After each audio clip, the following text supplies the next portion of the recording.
Hello, everyone. I think we are live. Let me know if we are, if you can hear my voice. And we will get started momentarily. Just popping up the chat so I can follow along.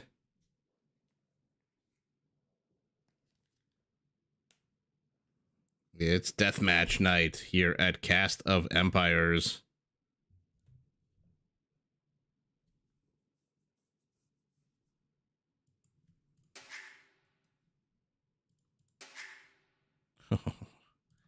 Antifa. Okay, we'll start in a minute or two, or a minute or so, and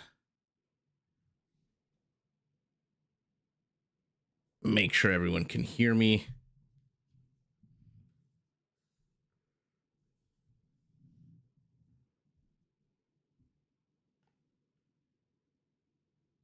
Okay, give it about 30 seconds more, and we will make sure the settings are all good. The volume. Perfect. Okay. Let me know in the chat if you can hear me. If you can, if the volume is all good. I think the settings should be okay. Yeah, you can definitely hear the microphone.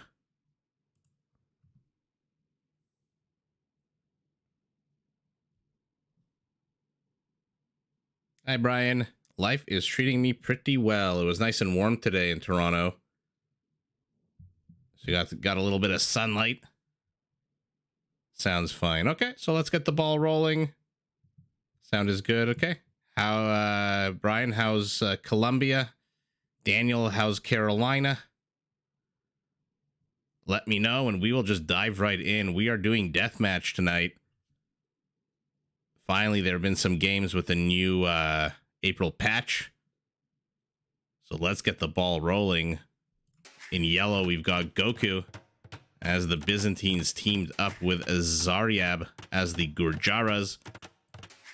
Facing off against them is Tony as the Berbers and Antifa as the Portuguese. Yeah, Daniel, here was 30 degrees Celsius. I'm not sure what that is in Fahrenheit. It's probably like mid 90s. Super hot today, which is both pleasant and unpleasant, you know, as I'm sure you guys know. Sunlight and heat also very nice. Yeah, Brian, it's very strange. It is very strange. Oh, you live in Bogota. That's pretty cool. Let's see. Our Gurjara moving forward with heavy camels. Gonna try to snipe villagers, but everyone kind of building very close to their base. I like that green is building his houses backwards and his infrastructure forwards. A lot of times you get things like this. Look at red building his infrastructure backwards. Goku already out on the map in the center here with siege workshops for our Byzantine. And what is our Portuguese doing? Just trying to get up a castle. Okay. So far, 3 minutes in. Hi, Quadman. No, you are not getting here late at all. Just in time to see these camels shred each other to pieces. And watch the Byzantine move out with his paladins. Let's see what happens here. Looks like Team West is very much in the driver's seat at the moment. Ooh, camel archers? I don't know. I feel like a lot of times Berbers in deathmatch go camel archers. I get it. But when you don't have a lot of cavalry archers opposing you, it's not really, you know, you're not using the unit to its full potential, but still an incredibly fast unit. And why the hell not? Super fun to watch. A couple of hand cannoneers here doing a bit of damage. I'm surprised we're 4.5 minutes into the game and the military supplies are still so low. Everyone's just kind of massing their armies green, trying to do a little bit of a backstab here. So take a look. He does have a shit ton more armor, but the attack is lower, whereas the Berbers have a higher armor, or rather lower armor, but higher attack. both with bloodlines. Trade already being setting up for Team West. I love it. Here we go. Camel on camel violence as our Byzantine tries to insert himself to the north here. Cataphracts are out, but how many? 0. 5 only in the production tab. Where are you guys going? You are way far off field.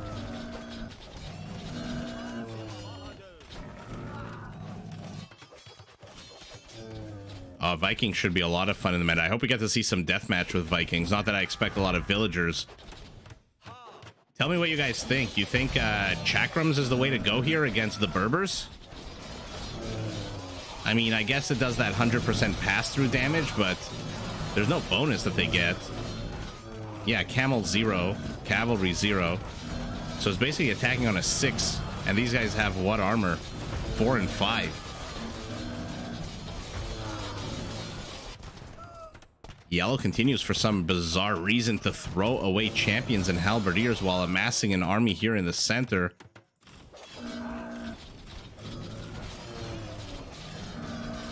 Okay. Now blue moving in to help his teammate. Portuguese halberdiers en route. Camels are going to have to retreat. But here we go. There's your chakra. There's your usefulness of the chakram. Gunning down every single infantry unit. Gonna snipe these bombards, or at least try. Camels again. Not the fastest, not the strongest units in the game. Look at that. Didn't even manage to get both. Just only got one and then tickled away the HP of the other. We've got a 2-on-2 here. Take a look at the organ guns, how hilarious it is. Where is it? The stat that I'm looking for. In any event, the base accuracy has gone down to 0. Look at the paladins tanking damage, taking one for the team while the Arbalest just sniped these Berber camel archers. Wow, these paladins are doing a good amount of work here. That was a fantastic move here out of yellow, putting them on patrol. We've got a camel here to the back, camel archers to the back, camels and camel archers to the back. Trade starting to go up for both teams. Only one market for red at the moment. Blue and yellow have completely disengaged, although it looks like blue's castle is under attack. What the heck is this big ball of units? Camel's taking very little fire. Very little damage from that castle. Trebs everywhere. Okay, let's pivot north and see how these organ guns do against Byzantine siege. This is a lot of halberdiers out of Antifa. But the cataphracts are gonna melt them. My god, we love to see, at least I love to see cataphracts. They're so everyone overestimates halberdiers against cataphracts, but man, they just shred through infantry. What they don't shred through is these organ guns. I like the move here out of Tony. 1, 2, 3 different locations he's attacking in, and he's already got his trade routes up. We'll see how much gold they're carrying, but very precarious trade route, very close to these Byzantine units. Oh yeah, all the players seem to have busted through their bankroll already, which is why I'm surprised that blue only has halberdiers. I was trying to see if Antifa had at least the gold, but then I saw 58 hand cannoneers and how many organ guns? 33 organ guns. So yeah, like I said, you know, if you're not familiar with deathmatch, everyone starts with basically 20,000 food, 20,000 wood, 10,000 gold, and 5,000 stone. And if you think that's a lot, you have not watched deathmatch, because that lasts literally 10 minutes. Blue keeping a big chunk of his army in reserve here. And how much are these trade cards carrying, by the way? 78 gold for this team. Oh, no trade cards up yet for this team. Chakram's taking on camels and camel archers. Oh, they do so little damage, especially on just on a single unit. What is this giant ball of units? Some hussars, some camels. Basically the kitchen sink approach here being taken by all of the teams. And take a look. The spread is smaller The attack is lower. Plus every shot now, it used to be that the first ball of the organ gun did what was it fully upgraded? 16 damage? And then the others did 2 damage regardless of armor. And now they all do just the same basic 9. So Pierce armor really coming into effect there. Oh no. Oh, the trade carts. Those poor bastards. In come more Berber Hussars. Somebody here needs to raid somebody else. Take a look at the army supply, 170 to 130. Not the end of the world, especially when they're down also about 50 villager count and trade card count. But so far, the better armies here for red and blue. It seems like yellow. Where are these 33 cataphracts, by the way? Okay, they're just biding their time. They're going to have to engage into a heavy amount of gunpowder. See if they can do it. In the meantime, Hussars are out. Town center's up for everyone. Resources starting to dwindle. Now take a look. Compare the gold for Team East and Team West. Team East has about 3,000 gold and about less than 1,000 for the other team, just because of these uninterrupted trade carts. Although a trickle of trade also starting to go up for you guys. 77. Camel archers sneaking into this labyrinth of alleyways here in the back of Constantinople.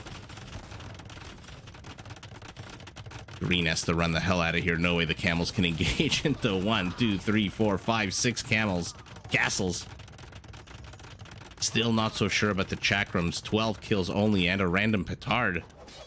Look how little damage they do. They are going to get swamped. At the same time, I'm Portuguese. Daniel, it depends on the civ. If you're going a civ like, for example, the Britons, I would say you cap out at maybe 70 to 80, and then the rest you need army. Everyone else, I would say probably at about 100 to 120, depending on how powerful your units are. So when you have a lot of gunpowder units, probably 110, 120. If you're going Khmer, probably 120. But the weaker your units are, the less powerful they are. I would say you need more units and fewer villagers. And especially civs like the Britons, I keep coming back to them because their units are all very cheap. You know, if the longbow, the arbalest, the halberdier, these are cheap units. What's not cheap is cataphracts, camel archers, camels in general. And so also a civ like the Japanese, I would have fewer villagers as well, especially since you can back them up with towers. So it really is a situational depending on the civ and depending if you're going to use static defense, right? If you go with the Yasama towers or if you go Portuguese with bombard towers, although wait a second, these are just keeps. Antifa's banking 3,000 gold, but all his other resources are shite. He's got how many villagers? 125 villagers, and his resources are really bad. Yeah, exactly, Daniel. The same as you would have in a standard match towards, let's say, the end of the game.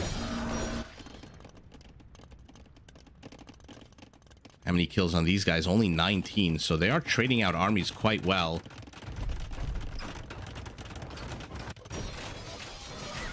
That's what I mean. That's my opinion, right? The stronger your unique units are, and the stronger your cavalry and siege are, the more the more villagers you want to support the production of those units. Whereas civilizations, especially now the Incas, that get the discounted food on their Kamayuks and their slingers and all that stuff, and you know, spam civilizations like the Goths, you don't really need a lot of villagers with the Goths, for example, because they do get all their barracks units at 35% off right from the start of the game, because deathmatch starts in post-imperial. All of your techs are researched, all of your upgrades are done. And let me know in the chat if you agree, disagree. That's kind of my logic behind deathmatch is the more expensive your units are, the more villagers you need to maintain production. So that's why I said civs like the Britons, the Goths, now the Incas as well. You don't really need that many villagers, and that allows you, like, this entire army here can swamp over, double its size in longbows, right? 28 cataphracts, or maybe 28 paladins. Let's make it easier. 28 paladins can kill probably like 60 to 70 elite longbows. So you have to play the ratios, you have to play the civ that you're against. But yeah, generally the cheaper, the weaker your units are, the more of them you need, and so the fewer villagers you need to replenish them. I mean, I hope that answers your question. Everything in Age of Empires is like talking to a lawyer and asking a question. It's always, it depends, it depends. Oh, cataphracts in the trade route. They are not super duper fast, but they are body blocking these trade cards, but they're not doing anything.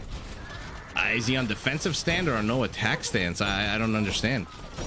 There they go. Okay, they're finally kicking into gear. Let's take a look at the trade. Team West, 23 and 16 is 39. Team East, 27 and 16 is, what, 43? Although now more and more are dying. Oh, yeah, look at this. Camels are now entering the trade routes. Castles going up to protect the trade routes. What used to be 6 castles is now down to 2. Our Berber is in trouble. The scores are hugely different.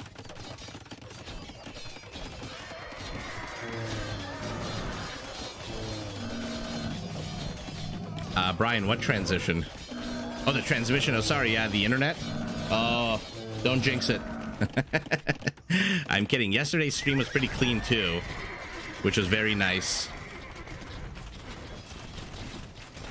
Oh, yeah, Daniel. I mean, this is why I love casting the games, because it's always, whether it's, you know, army composition or army movement or taking certain engagements or even critiquing things. Obviously, like, we're not the ones playing, so it's easy to be an armchair general and critique, and I never mean to sound overly negative, even though sometimes I do, obviously. But for example, this is a waste. You have 36 army supply that has 5 kills, that does no bonus damage or any kind of good damage against what red is building. This unit is designed to kill infantry, eagle warriors and infantry, and instead it's doing nothing. At least put it into the trade route, right? Oh man, look at this camel slaughter here to the north.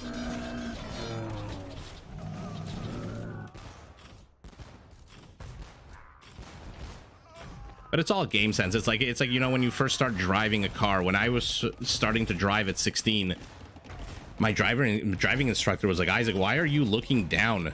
You should be looking up. And I said, well, I'm trying to, you know, I'm scared. I'm looking down at the road. I don't know. I don't want to hit anything. And he's like, believe me, you have to look up, because you need to see what's coming in front of you. You can't just look at the 5 meters ahead of you. Now I get into a car 25 years later, and I just absolutely don't even think about things, right? So the game is exactly like that. Eventually you'll learn, oh, I'm going up against Berbers. I'm probably not going to see infantry.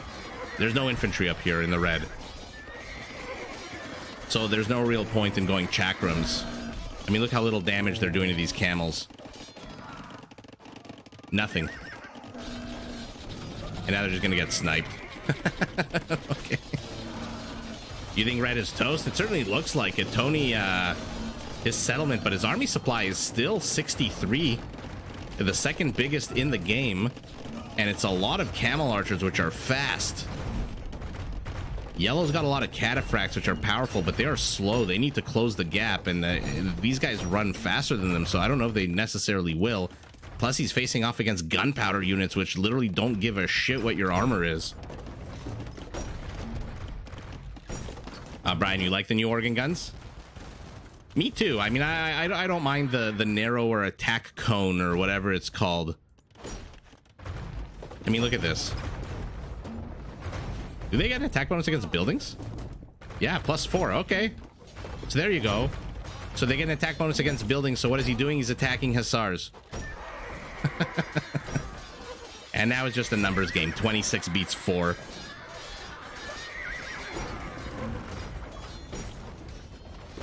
I appreciate that, Daniel. I mean, I used to play much more than I do now. Although you guys asking me if I'm gonna play has made me start practicing, so stay tuned for that. It does make much more sense, and it makes them much more deadly as well, because now they fire in that shorter cone, or rather narrower cone, so they're much better at oh man, look at all this infrastructure about to fall to the Byzantines. It makes them much better in choke points, for example. Camel archers. I guess he's realizing he's killing camels and not trade carts, but there's still this little tiny body here. What are they? Look at this guy. One guy attacking a lumber camp. Oh man, so much going on the map. Red has been pushed into a corner. Blue at least has some kind of defense here with these thick, juicy, fortified walls. But the entire map has been ceded to yellow and green. And now here we go. This is not a bad use of 26 of these guys. Finally, 33 kills on them as well. Yeah, no surprise there for anybody. 279 camels, 220 cataphracts. Let's see if trade played any role here. What is this, about 15,000 to 13,500? Not a huge disparity. Kill count, 6, 13. So about 200 difference in kill count. Okay. So guys, if you take a look, Capture Age still is doing this weird thing where it says could not parse the games. So we are going to be loading them straight from here. I believe that was this game. We'll move on to the next one. Oh, this is a 3-on-3. Okay. I like 3-on-3s. 3-on-3s or 3s-on-3? Anyway. What the hell are... I don't know why sometimes it's this map. It always confuses me. So blue, teal, and yellow? Blue, teal, and yellow. So Team North.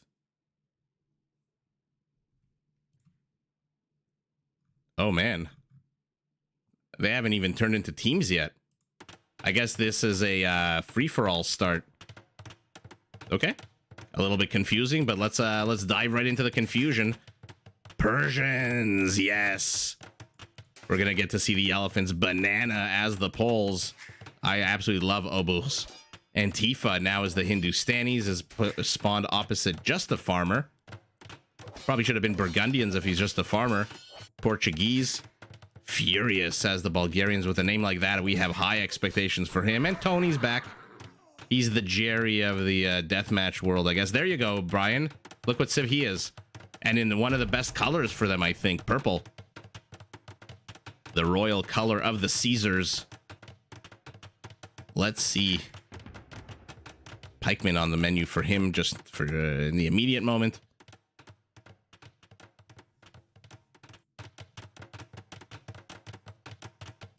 And what is our Persian producing? Don't spend too much of your gold. Why are the resources not showing up? There we go. Okay, our Persian still has 7,000 gold. Needs to get those castles up so we can see some war elephants. Okay, so green is attacking into yellow. Yellow together with teal is attacking into red. Green is nice and safe in the corner, in the pocket. So is teal, who is now attacking to multiple locations. Our Persian is still not done his first castle. I wonder if they pick their civs. I had a... Oh, look at this. This is also something you don't want to do, which is tether your super fast units to your super slow units. And then look how slow they move. There's a whole reason cavalry comes on a horse. I was just messing around. I had like a free half hour or so the other day. I think it was like last night after the stream. So I went online and I logged in and I saw that this CBA was Castle Blood Automatic was available. And I got the, oh my god, the Karambit Warriors. Holy shit, did I have fun swarming those guys against the opponents. They were weak, but they took down a lot of civs here. Ooh, Paladin against Imperial Camel. I wonder who wins this. So far, it looks like the Imperial Camel, but that might be a numbers game. Rarely see Imperial Camels take on Paladins.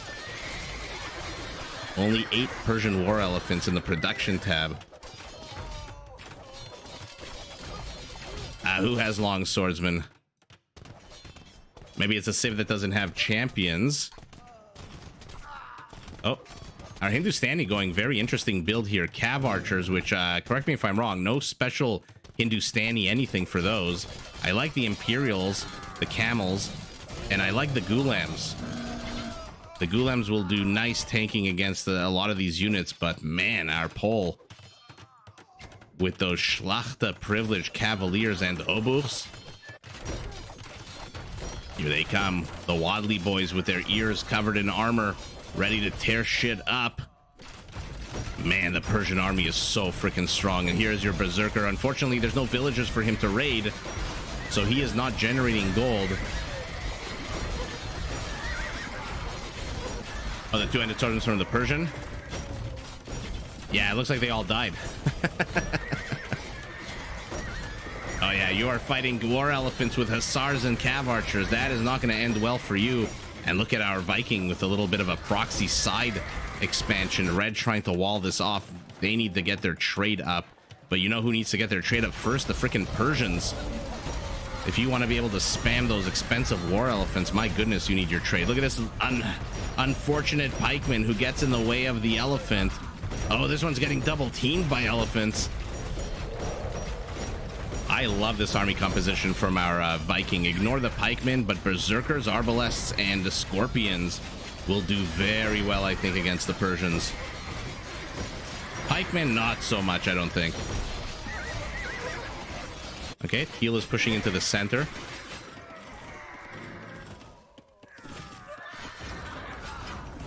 Daniel, yes, there are. Right here. But they play little to no role because of how little gold they generate. I mean, I guess unless you need them if you're the Lithuanian, so you can get the up to +4 attack boost. You'd love to have them as the Aztec because they generate 33% more gold. And you kind of are okay to have them, but you don't really need them as the Burgundians because they also generate a little bit of food for you. But on the whole, what's more important in deathmatch is these guys, the markets. What is this hanging from here, by the way? What the hell is that? Is that the Easter Bunny? What the hell is that? Oh my goodness. That is pretty morbid. Anyway, let's pan from left to right. We've got Vikings taking on war elephants, elite mahouts. Oh, let's see the convert. Does he lose the speed? He lost the speed, Brian, like we said last night. Look at that. Unique technology disappears. Fantastic. Teal also starting to spam obuchs and cavaliers, also engaging in the fight with green here in the center.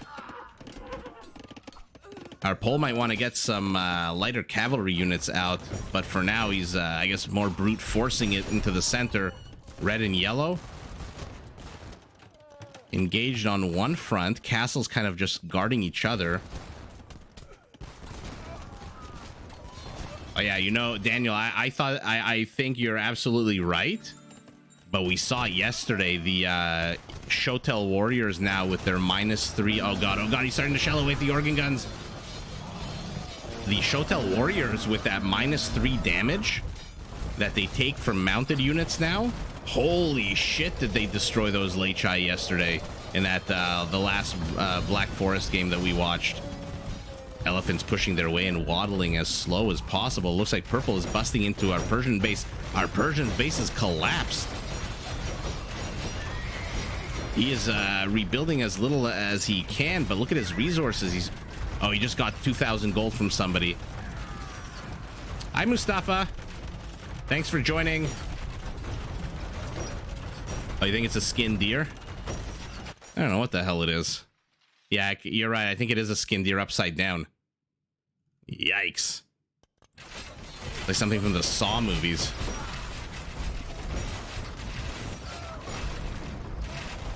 They need to help blue out. If their Persian collapses, then is essentially game over here. But our Persian with the paladins, these are pretty damn chunky paladins. Basically just missing that Frankish bonus, and then they'd be the most powerful ones. But aside from that, look at their upgrades. Fantastic upgrades. Mustafa, we're doing a deathmatch today. in case you couldn't tell from the lack of Rage Forest here. Okay, our Portuguese just happy to take a bunch of damage from this castle. Not too sure what the point of this is. His resources are not that great that he can afford to throw away units here. Look at the HP on these guys, down to half. Oh man, our Persian has stabilized. He is pushing back. What's his army supply? 39. Our Viking is at 44. And I would say that the army supply here is better for our Persian. Our Viking down to Berserker's Pike. Our Persian is all paladins, and now he's getting some reinforcements from our Pole. But so is our Viking. Oh man, that Bulgarian siege is moving forward. Oh, and take a look at the Bulgarian two-handed swordsman now, by the way. This is like a mini Teutonic Knight. 9 melee armor with the Bagains upgrade, the Bilbo Baggins. And then with the new Gambesons, 6 pierce armor. Oh, I love this by blue catching reinforcements. Looks like trade is being attacked here by Bulgarian Hussars as well. Although I think I see... No, I don't know. I saw it over here. What do we have? Our Pole has inserted himself into the edge of the trade. Okay. Pole getting a little bit of damage done here. Parties have kind of seemed to disengage. Oh, it's so hard to predict who's going to win. I mean, right now it really looks like our Persian is in trouble. He's got the highest score on his team, I think. Or maybe not. These, I don't know what the hell this I don't know what this stuff is here at the top. I can't even change the team names.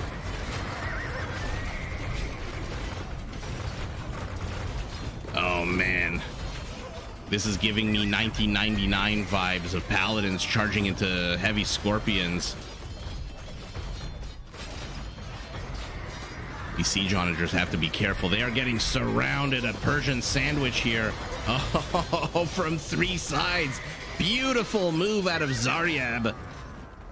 Wow, fantastic. Clears out not only the castle, but also the entire siege there out of our Bulgarian. Looks like their trade was under attack. Our Pole doing whatever he can, but our Portuguese, take a look at this, establishing a foothold here right at the tip of Yellow's base. Let's count trade cards. None for blue. None for teal. I don't like this format. It doesn't show civilian. It doesn't show trade cards. Unless I'm missing something at the top here. No. Army, villagers, idols. Our Persian has to be careful, though. Look at the HP on these guys. They can't keep taking scorpion shots.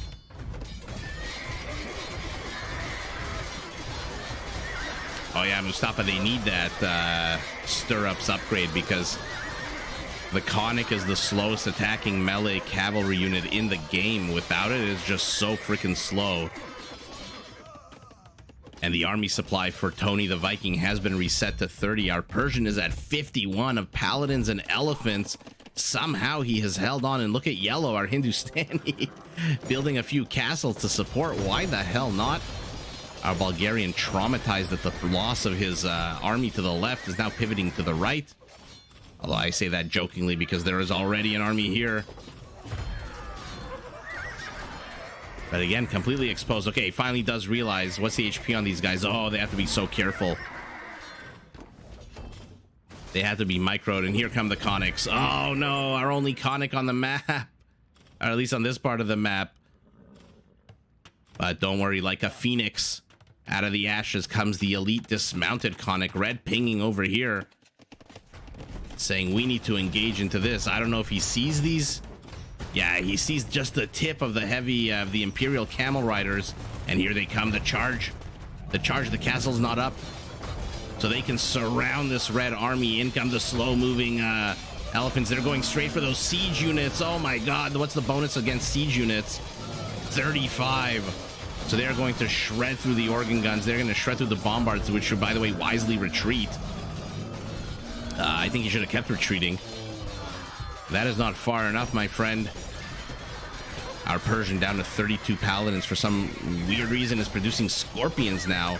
But how's our Viking doing with his converted elephants? Okay. Man, are Obuch's good units. What are they attacking, by the way? Probably should be attacking the elephants, right? Here we go. Here we go. We're going to get to see chieftains in action. Oh, no, maybe not. I was too cocky. I said it too early. Oh, God. Oh, God. Unclump. Delete the houses. Delete your freaking houses, man. Okay, our Hindustani pushing out has dislodged Red from his position. Teal continues to stream Obuchs everywhere. Remember, the reduction in armor that they cause stays basically with the unit forever. It is like a bad STD until they either die or get healed. Then the armor goes back to normal, but until then, man, their armor just stays so bad. Not a big fan of the castles here. I think they need one more castle here in the center. Otherwise, they're relying on town centers to get rid of cavaliers and hussars. What's the armor on these elephants? -1. Obuch's just so powerful. Very underrated unit. Oh, here we go. Keep an eye on Purple's gold count. Okay. Come on. Show it to us. Let's see. Guys, 1 second. Let's, sorry, I don't mean to pause the game. Let's see. We had a discussion yesterday. Does the extra gold, I think it's 5 per villager, kick in when they attack or when they kill a villager? So let's take a look. His gold right now is 2296. He's going to take 1 swipe at this villager. So remember, 2296. Shit, I missed it. Sorry, guys. Okay, so 2296. 20 gold. What the hell is the 20 gold from? Okay, never mind. It's 2316. Oh, because he took... Yeah, so it's not a kill. It's per swipe. Because it looks like she took multiple swipes from these berserkers, and the gold went up. Okay, so it's not when they kill the unit. Actually, no, they just attacked her again, and the gold stayed the same. You see? Her HP went down, and the gold stayed 2316. Let's see what happens when she dies. Yeah, you see when she died, it went up from 76 to 81. You see that? Let's see what happens when they engage with the other villagers. So it's 2306. 2326. Why is it 20? I thought it was 5 per villager. In any event, it does seem like it is when they attack. Oh, the Ville's mining gold. Oh, I'll just post a Reddit comment and ask one of the developers. By the way, if you're not familiar with Reddit, the developers are very active on there. I'm gonna ask the question, and I'm gonna get absolutely trolled like a madman, because people are gonna absolutely have fun with it. Oh no. Red is gonna be in trouble here as well. Yellow is just gonna slowly make room for the elephants. Make room for the elephants. The elephants are your friends. Oh, he's leading with the camels. Yeah, Mustafa, I also thought it was when they kill, but then the language is unclear, because in the press release it says when they're attacking. In the game itself it says when they're killing. And the Keshiks, under their description, it says when they're quote-unquote fighting. So it's 3 different words used to describe what should be the same thing. In any event, stay tuned. I will keep everyone posted. But yeah, thanks for reminding me that he does have trade and gold miners here.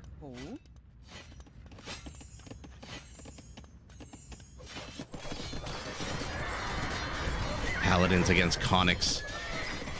Cavaliers trying to run by. We'll see if that's for trade or if that's just swipe right into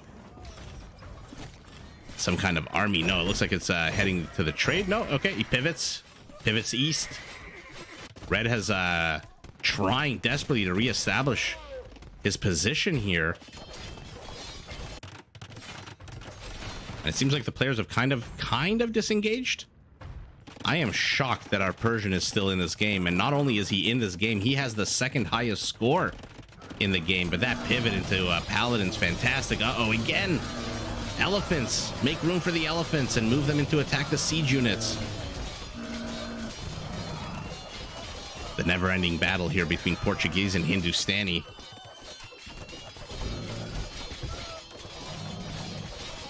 Oh, these two villagers. Oh, you poor villagers. You don't know what's about to happen to you.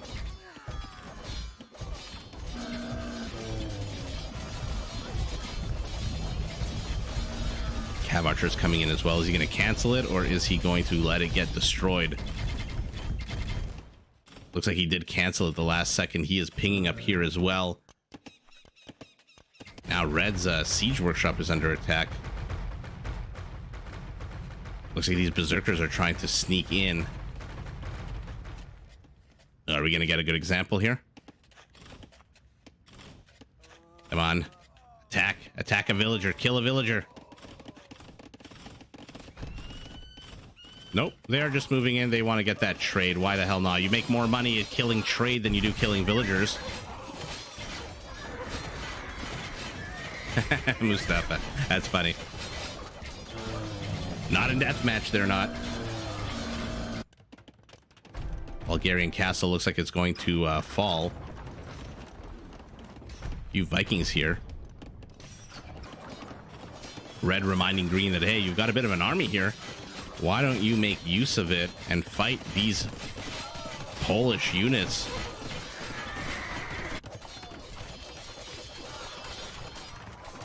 And look at the gold counts now for Team North. 4,000, more than 4,000 gold. But Tony, our Viking, is hoarding 4,000 gold right now. I wonder why that is. Let's take a look at his army composition. It's not exactly... Oh, he's converting paladins. It's not exactly a gold-heavy composition right now. A few arbalests, some pikemen.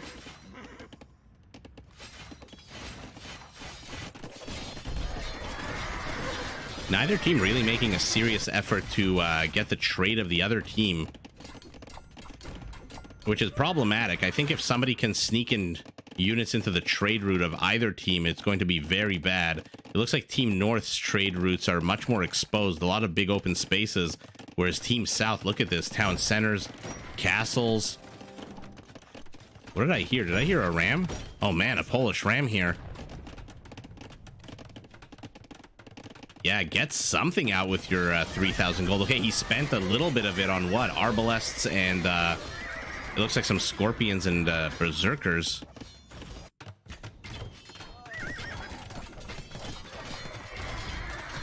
Surrounded units.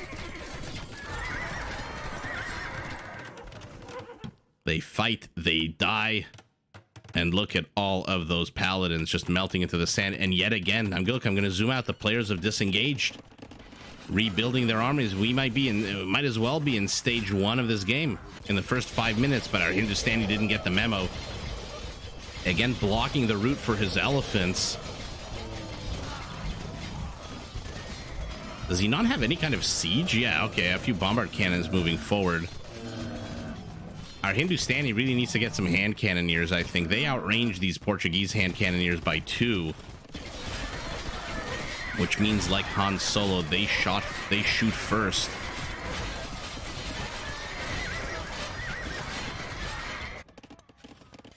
Oh, 52 paladins. 4 trebs. What's the HP? 8,000 HP. Oh, is he going to try to insert himself into the trade route? What? Oh my god, look at this. Look at this. Our Bulgarian. He's making 15 archers? What the absolute hell for? Oh my goodness. Oh, look at this. This is so weird. Why is he making archers? What are his resources like? He's got food and gold. Why are you making archers? Why are you wasting what little wood you have? What an absolute hilarious unit to make. 2 castles. Decent location. Maybe would have preferred them here. But oh god. This is a big problem. This is a huge problem. This is a 52 paladins that we saw earlier. Now it's 47. Still 6,000 plus HP of the strongest cavalry unit in the game. 72 kills. The kill count keeps increasing.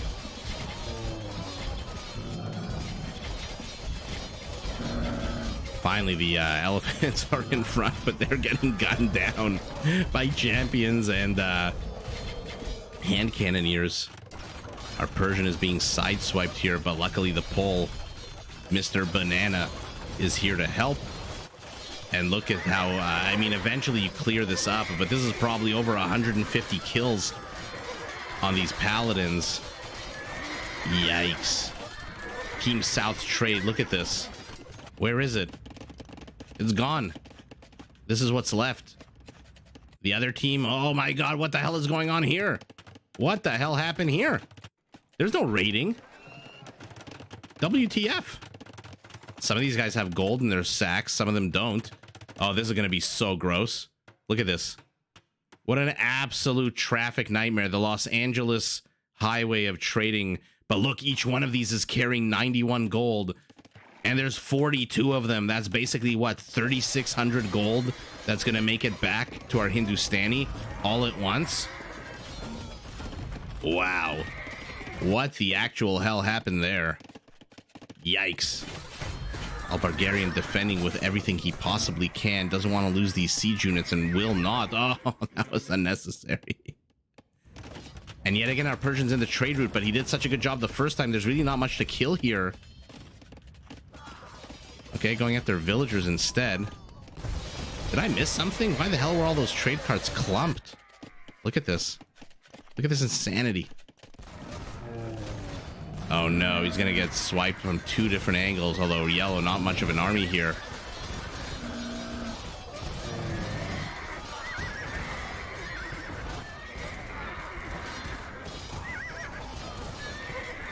Yikes, the power of gunpowder. How many kills? 77 kills?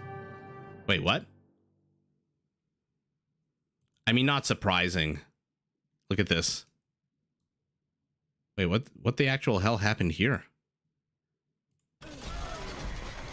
When did those castles all go down? Oh, Tony. Tony threw a bit of a fit. Said, F this. I can't deal with more paladins. And then look what he does. Oh, no. Why? I don't like when teammates do this. At least leave them up in case your teammates want to fight on. Oh, that's so sour. Oh, Tony, what the hell, man? What the hell, Tony? Nice, nice, very fun game. 446 paladins, 474 Polish cavaliers. Sorry, let me just pause this so we don't I didn't know I could do that, to keep playing on while it's looking at the statistics. Trade profit 15,000, 18,000, and 16. Look at our Portuguese though, 30,000 kills. Our Persian, all the numbers are super high, but our Persian with the 1150.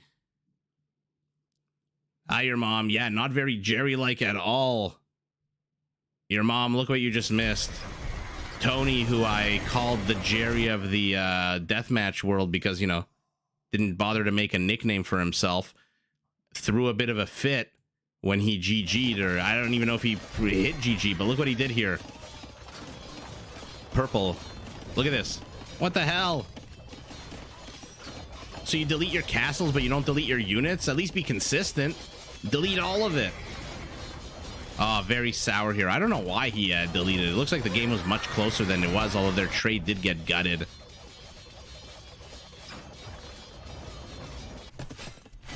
Oh, maybe we'll see Tony again. Wow. What a sour way to end the game here. That's annoying, isn't it? So that was his, Just a Farmer. Just a Farmer's back. A bunch of names of Maldahar, who we know and love. Oh, he got real salty. Oh, man. The things you see on team games, huh? Okay, so this, now we finally have a good user interface here. We have green, teal, and purple. You guys are definitely Team South.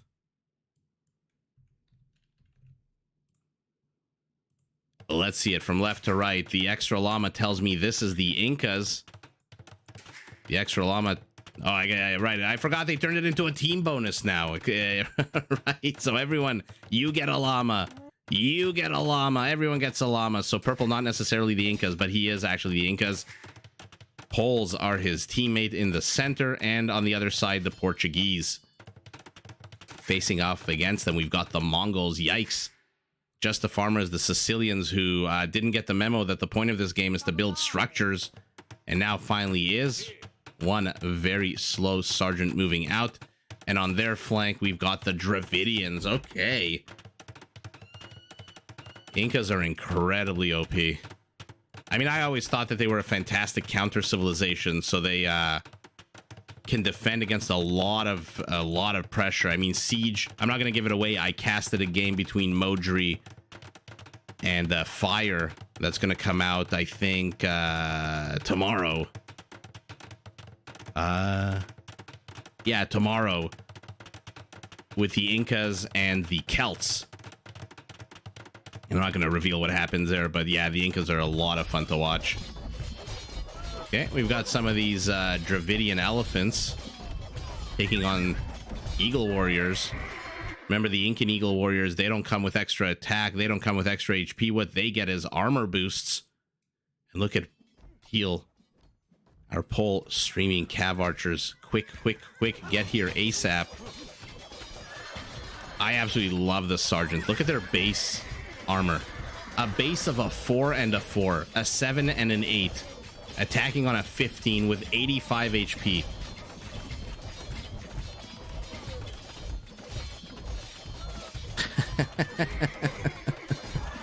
Oh man, a llama with 1,000 food. That sounds awesome. That sounds like heaven for somebody who doesn't want to micro the early parts of the game, right? You just focus on the one llama that you have. Those 10x games are absolutely bonkers. I've seen some 6x games. I've seen the 10x games. They are a lot of fun.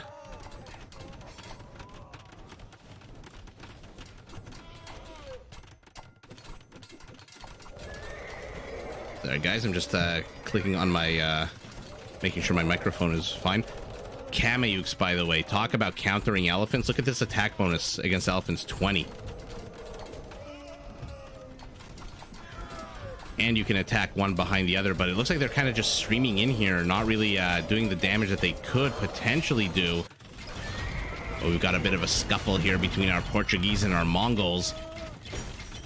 Not exactly two civs that ever faced each other in real life, but man, you love to see it. Although I guess you love to see it for what, 5 seconds, because it looks like our Mongol is absolutely steamrolling. Holy shit, is he steamrolling. He's got to be careful with his onagers, though. I think he's doing just as much damage to his own units here. Uh-oh, Polish Cavaliers. Oh, are you really going heavy Cav Archer against the Mongols as the Poles? You don't even have the last defense upgrade, the last armor upgrade. Our Mongols destroying everything in sight at the same time. So our Incas. Look at this stream of units. Absolutely epic stream of units here. And Daniel, take a look at the top of the screen, by the way. The Incas, like I said, the Meso Civs, 100 army supply, whereas the other teammates 32 and 83. I mean, 32 is partly because of the lack of structures, because the Mongols are just steamrolling right now. But some civs are just designed to spam, and some civs are designed to, you know, keep the value of their units a lot more. Oh, why are you attacking sergeants with halberdiers and kameyuks? None of those got any attack bonus against it. And now he's just feeding units. Oh, yikes. Sicilians, one of those civs that was just absolutely the recipient of a lot of changes. Oh no, oh no, oh no, oh no. Oh no. Oh, goodness gracious. Great mangonel balls of fire.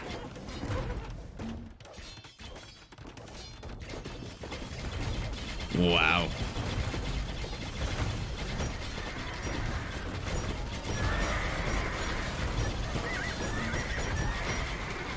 our Mongol is just shredding through green. And even though Teal has already put up some markets, bit of a weird insertion here with a bunch of Cavaliers and Cav Archers. Inking Castle up. Inking Castle should go down. Although, again, he's doing more damage to his own rams. Oh, he's killing his own rams with these onagers. Two mangonels, not even, or onagers, one of them not even attacking. Okay, finally decides to join the party. Remember, these Incas now, all these militia line units, all the halberdiers, all the Kamayuks, all get 30% discount on the food costs, which are not heavy for some units, but definitely heavy for others. Oh, a bunch of eagles just bit the dust here.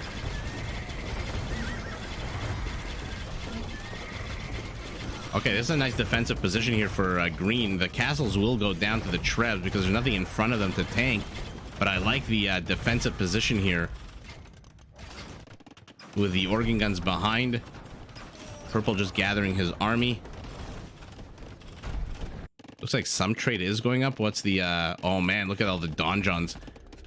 What's the payload on this trade, by the way?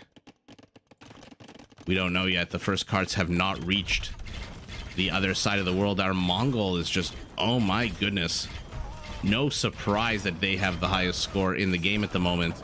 But the Dravidians with these faster firing elephant archers should be not too far behind. By the way, Dravidian elephant archers firing at the same rate as Mangudai, 1.4. Hell yeah. Go and try to play Dravidians. 280 HP. Yeah, why are you running away from skirmishers? Oh man, you do not need to run away, especially when you've got 64 of these units. Skirmishers are gonna kill maybe 2 or 3 of your elephants. The rest will all die to your elephants. This is what you have to be careful about. But with all this Sicilian siege, definitely don't have to be careful that much. Okay, our Mongol getting sideswiped, but probably in the worst location that Maldahar could have attacked him in. 2 castles, no units, no villagers.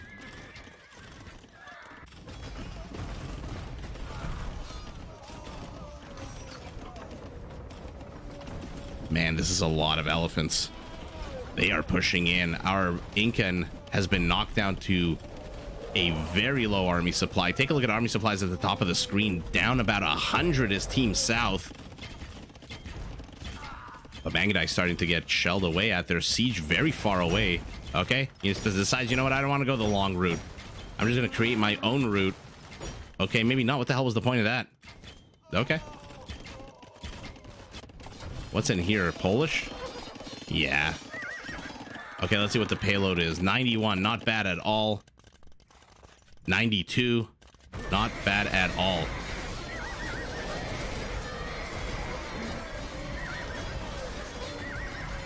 Holy shnikes, look like we missed a big cavalier charge out of our pole that took out a bunch of Sicilian siege. And now the Mangudai are in here, 19 of them. Oh, this is going to be very problematic.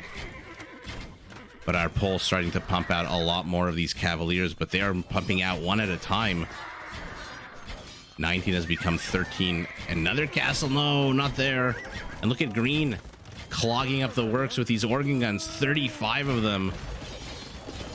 Okay, let's see if we can get some of this Mongol siege. Oh, what a beautiful shot here. 4 for the price of 1. 5 siege onagers for 1 regular onager. Fantastic. Fantastic. Glad we caught that. GTR, good job.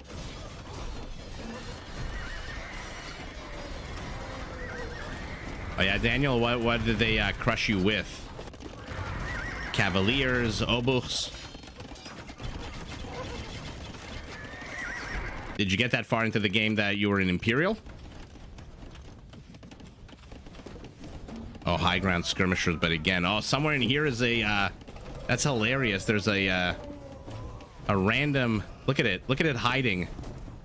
A random siege sorry, siege onager. I was distracted. Is that an Arumi? What the hell? Yeah, there's Arumi swordsman now out on the field for our Dravidian. There they are. Our Mongol isn't done yet. scores incredibly different. It looks like Team North is definitely going to take the game, although again, very hard to predict.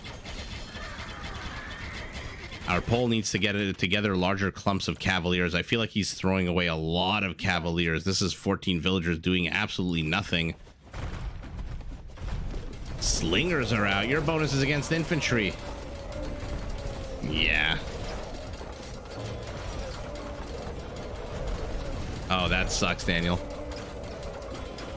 What map was it? Arabia? Or an enclosed map? Okay, there you go. And this is what Spirit of the Law was talking about. You want to clump now these units against organ guns. Oh, let's see it. Oh my god. Oh, look at the Mangudai getting shredded to pieces. Holy shit. Nerf or buff? Very much a buff at this point of the game. Wow. They just absolutely wrecked those Mangudai. And remember, Mangudai come with a bonus attack against Siege. +5. And they still barely killed any of these guys. Wow. Epic organ gun use. Arena, yeah. Did you contest the relics? Did you fight him over relics? Oh, look at this. Our Sicilian undefended siege here. In come the Eagles. Do sergeants have an attack bonus against Eagles? I mean, of course they do. Everyone has an attack bonus against Eagles. This is a lot. This is a big loss here, though. And look at Team South clawing their way back. Now it's not a 4,500 point difference. Now it's only a 2,000 point difference. Green needs to be a little bit more aggressive.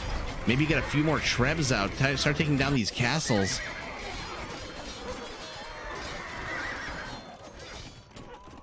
High River Jessa, that is, it will never get old. It will absolutely never get old. He pushed you off the other relics. Damn. What civ were you playing, Daniel?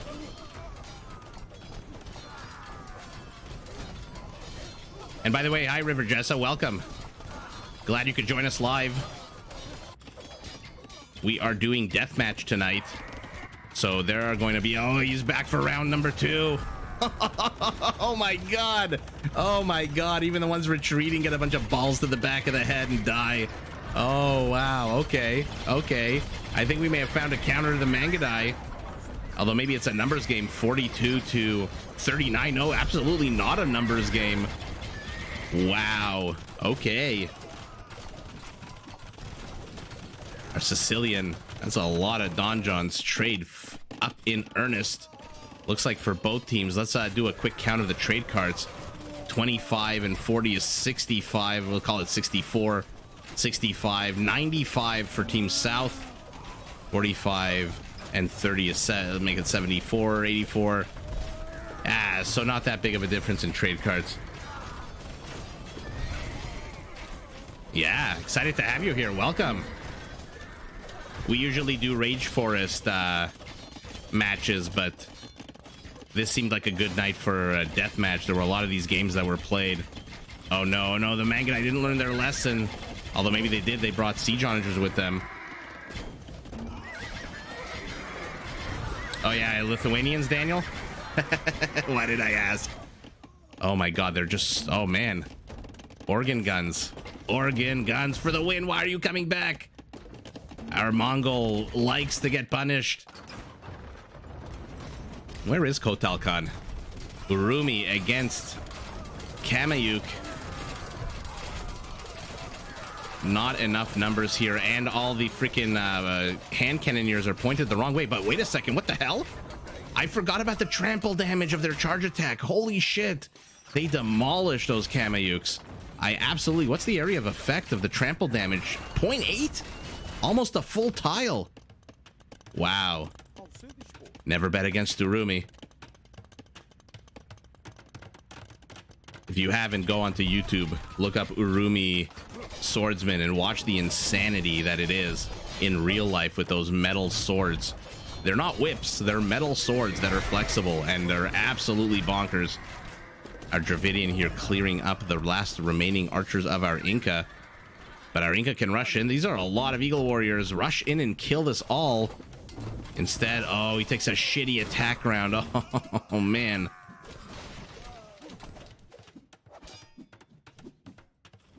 You only had the scouts and pike. Yeah, it's tough to fight with castle age units against an opponent who's an imperial. Super hard. You have to go pure numbers. Oh no, why are you retreating? Why are the organ guns retreating? The Mangudai are busy killing cavaliers. This is a lot of trebs for both players. There's a very weirdly placed hill here that neither player is taking advantage of, but oh man, our Mongol. Oh man. Oh, bombard shot to the back. Does manage to get those two, but lost 4 freaking trebs and now loses the bombard as well. Oh man.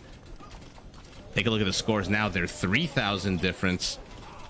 Rather, there's a $3,000 3,000 point difference.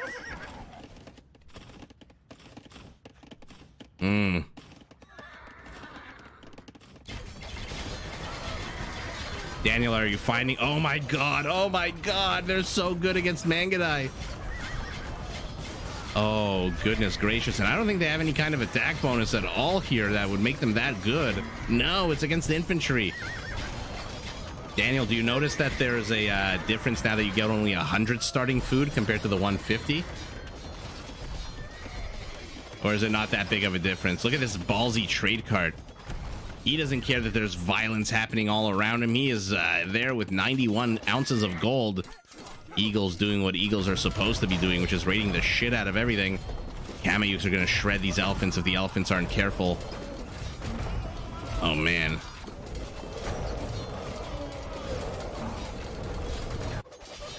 Scores are now 2,500 points apart.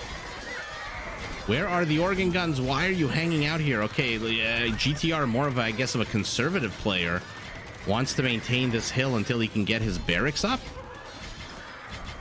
Okay. Blue definitely did not see Spirit of the Law's video where that proved that the more you stagger your units, the better the organ guns do. Otherwise, he definitely wouldn't be staggering them. And look at Yellow deciding, you know what, I'm not making any headway here against Purple. So why don't I just slam into the side of Maldahar?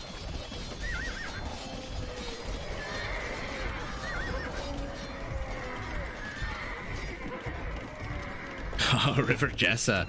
What Civ were you playing? And what map? And who was your opponent playing with the Siege Onagers? Hi, Daddy Cheese. Welcome to Deathmatch Night here. We are having a lot of fun. I mean, I'm having a lot of fun watching these organ guns absolutely shred through everything Mongol. But it looks like Teal is in trouble here. He's got 9 cavaliers and a treb. That is his entire army. 32 cavaliers on the production tab. Until some of them come out, he cannot engage. And now the trade is dying. Oh, yikes. Wow. Best defense is an offense. And he rushes through this busted up, it looks like it was a monastery that had 4 relics in it.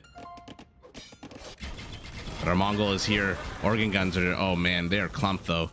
Oh, look at how amazingly well they do.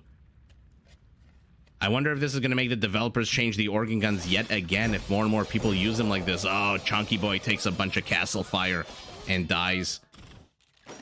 I feel like we haven't seen red for a long time. Maldahar has resigned. Yellow realizing this pivots. Oh, that was sour. But look at that, 320 Mangudai, 330 Kameyuks. Let's take a look at trade. Good amount of trade up. Resources not the highest, wasn't the longest game. Kill count. Our Dravidian with the most kills. Interesting. What about GTR? Only 351, only 750 for our Mongol. Oh, that's very sour.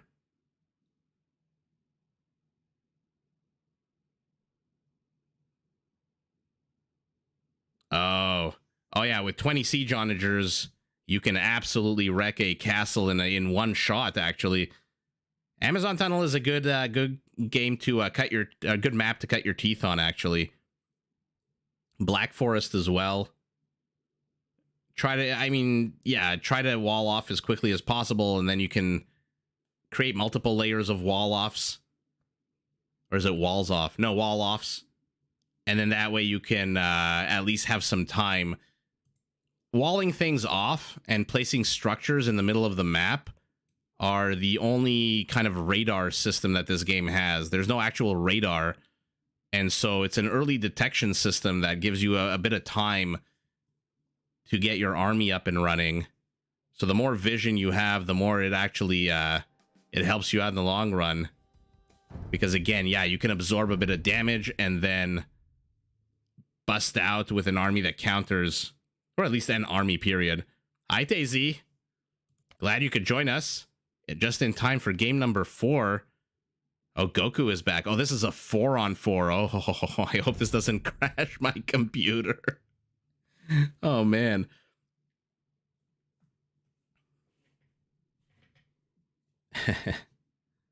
But yeah, River Jessa, it's a good map to start playing with, and I hope that you're not discouraged at all.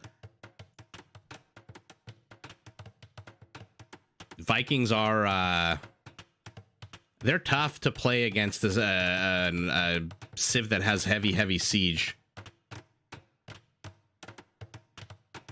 Yeah, siege hunters are rough to deal with, especially if they do some good attack rounds. So we've got blue, green, red, and yellow. Holy shit, this is a bit of an X design. Green. So green and red are on the same team, and then across the map from them are blue and yellow. I don't even know what to call these teams. So we'll just leave them. Actually, are these teams even teammates? 1 second, guys. This is very confusing already. Blue, red, teal, and purple. Blue, red, teal, and... Oh, no. Okay, so they are Team South. But I don't think I can... Yeah, I can't change the team names. Okay, whatever. It is what it is. Just a farmer as the Slavs in red. Our Burmese in purple already starting to push out with elephants. Maldahar this time as the Turks. The Tatars by GTR. Lithuanians in yellow. Daniel, keep an eye out. We might see some big old late chai. Let's see. I mean, he's got a relic right next to his base. Should see that. Remember, they play deathmatch is always played on explored. Koreans by Ultra coming. Lung as the Saracens. And the Vietnamese with their pothead elephants of 420 HP being played by Goku. Yeah, let's see it. This is already I love 4-on-4s. I mean, they're hard to cast, but essentially usually what's the word I'm looking for? Devolves. That's the word. Devolves into a 2-on-2 on one side and a 2-on-2 on the other side. So already red and purple have met up. These Burmese elephants come with extra armor, but again, the Vietnamese elephants, not that much less armor, but 100 extra HP. And look at Teal Maldahar, our Turk, with these Sipahi augmented Turkish cav archers already out.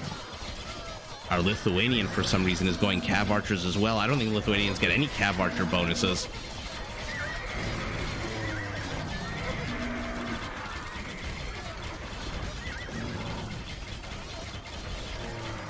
Oh yeah, River Jessa, it's a huge world of difference of AI versus actual human beings. AI is good to learn your build orders, I think. After that, it just, you know, you learn how to predict it. Because correct me if I'm wrong, it's not actually like full-blown AI. It's not like ChatGPT is, you know, like NASA level AI. Human beings, though, are just a complete mess, so you never know what the hell you're gonna get.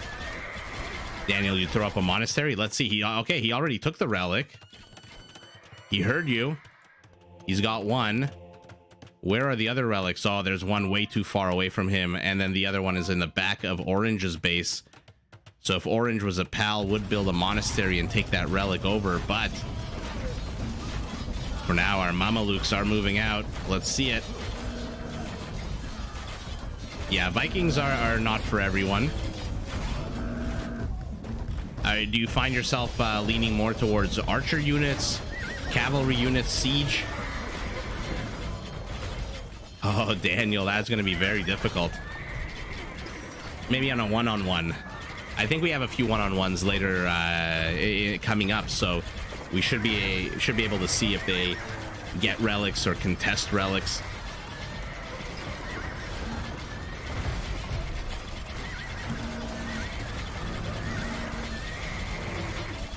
I mean, this is going to be very Cav Archer focused here. You've got the Turks with their extra HP Cav Archers. You've got the Tatars with their extra armor Cav Archers.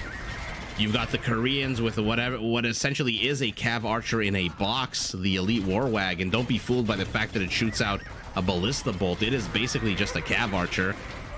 And then you've got the Lithuanians for some reason going Cav Archer as well. So we got the War of 4 Cav Archers here. To the south, to the north, Mamelukes are shredding everything. My favorite unit. Here we go. Only 24 kills? Oh, he's got to be careful. This Slavic siege could absolutely flatten him.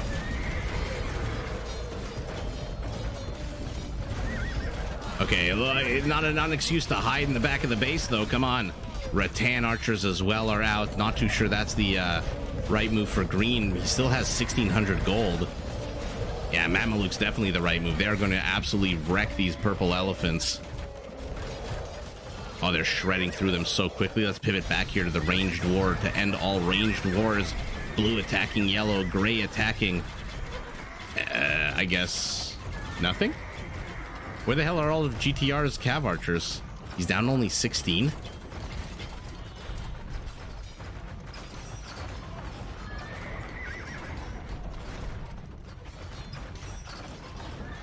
Okay. Moderate AI is not bad. Yeah, if you like archer units, then I guess you have to decide if you like the bipedal or the mounted.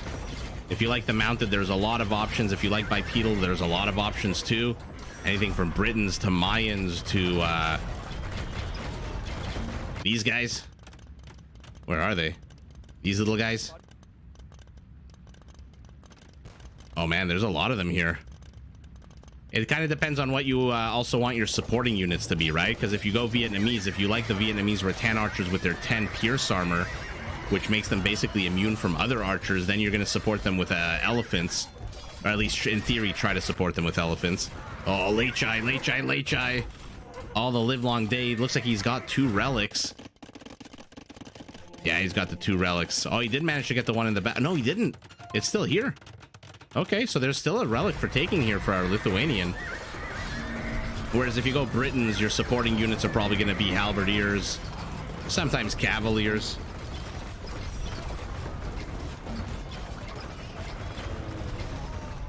Isagar. Oh, you don't need it. You don't need courage. All you need is a healthy appetite for fun. And look at this, River Jessa. This is like what showed up in front of, in the middle of your Amazon tunnel here. Yeah, you don't need courage. Pick a civ you like. Try to beat the hell out of your opponent.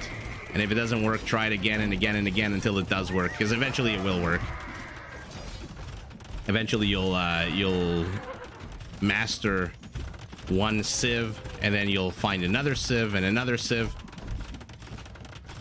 There's no shortage of civs to choose from, but yeah, definitely have to decide if you are a archer player, a cavalry player, an elephant player. You know, elephants are super fun, but they're super slow. Not a lot of people have the patience to send in this wobbly boy with 0.9 movement speed. Flashback. Oh, Daniel, absolutely. The Ethiopians are quite versatile. Those super fast foot archers. Fastest in the game. Onagers are out. Can't clump your units like this. And look what I told you guys. 2-on-2s. This is what it devolves into. Oh, okay. Here we go. Oh, the Hussars. Hussars taking so much damage. But Boyars are out. They are quite scary. Even Mamelukes might have difficulty against them. What is your plus 12? Okay. Remember, the bonus damage is applied after the regular damage minus the regular armor, and then it adds the bonus. I absolutely love Shotels to the point where I think, when was it, like 2 weeks ago or so?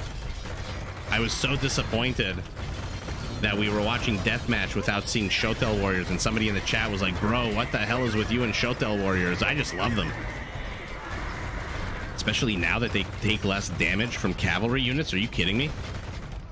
Look at purple, by the way. Good job walling this off, making sure that their trade, which is not the greatest yet, is insulated. But look at Team North. There's like no trade at all for these guys.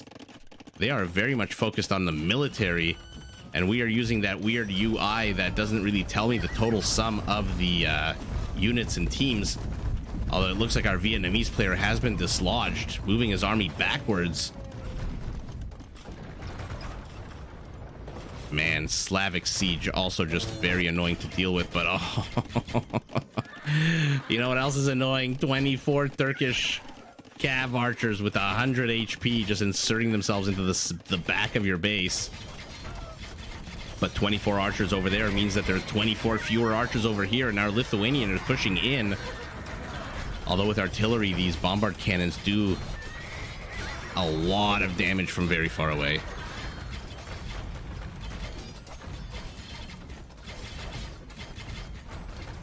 Yeah, it'll come in time, right?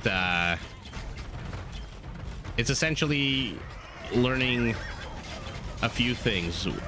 You know, what civ is your opponent playing, and what are they likely to go?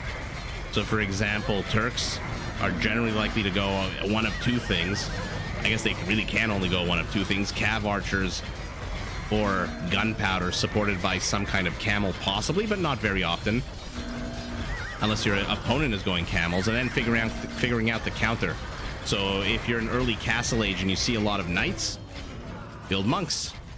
If you see a lot of crossbows, build elite skirmishers. Things like that, and that's just experience. That'll come.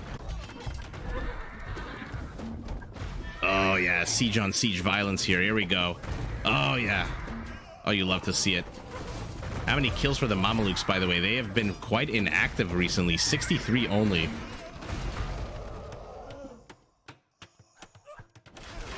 Oh yeah, Sagar, are you talking about the game that I cast? Because that was my thumbnail for my live stream yesterday. Was all of those Shotel warriors that he made. It was absolutely crazy.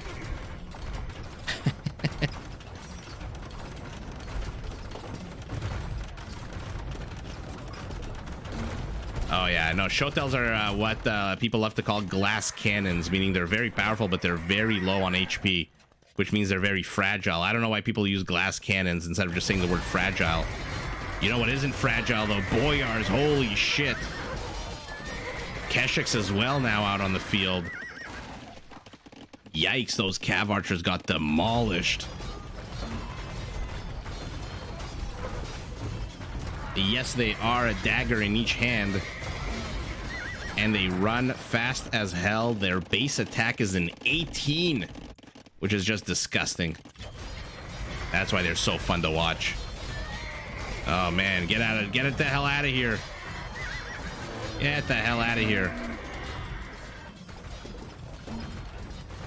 Oh man, what is it? Yep-song? Yeah, I think the base attack of an elite Shotel is 18, right? Which is crazy. Even the late shy, look at this. Base attack is a 16 and it ignores armor, but 18 with that speed and that training time of 4 seconds, second fastest after karambits, is just what makes them such a dangerous unit. And then on top of that, like Daniel, you were saying, just add those foot archers. By the way, kudos to beating your work supervisor.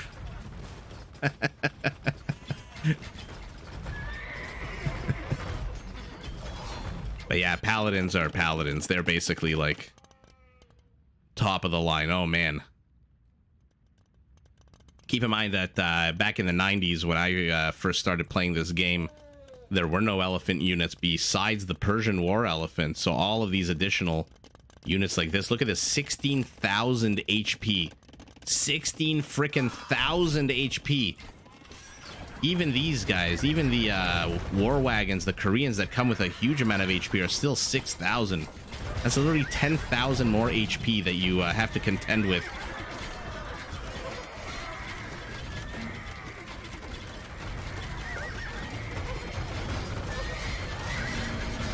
Oh, he won easily. Oh, sorry. I thought it said I won easily. Oh, my bad. Oh, shit.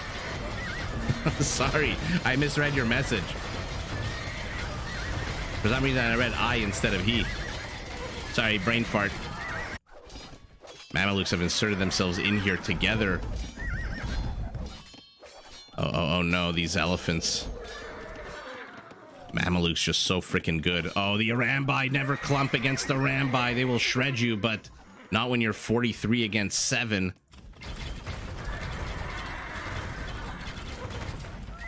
And Daniel, this is what I was talking about earlier on.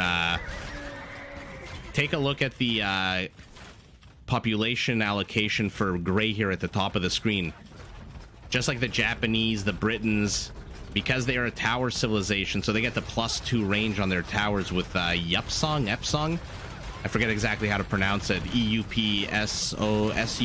I think.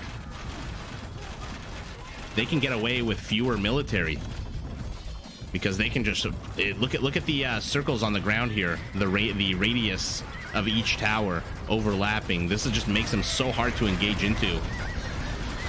And somehow our Vietnamese has postured himself here to the south. I don't mind it at all. His opponent is not attacking into him. Why the hell not? Look at this. What is this, a détente? This is like in World War I when they stopped for Christmas to play a game of soccer over here. Gives Green the ability to position himself down here with that amazing elephant count.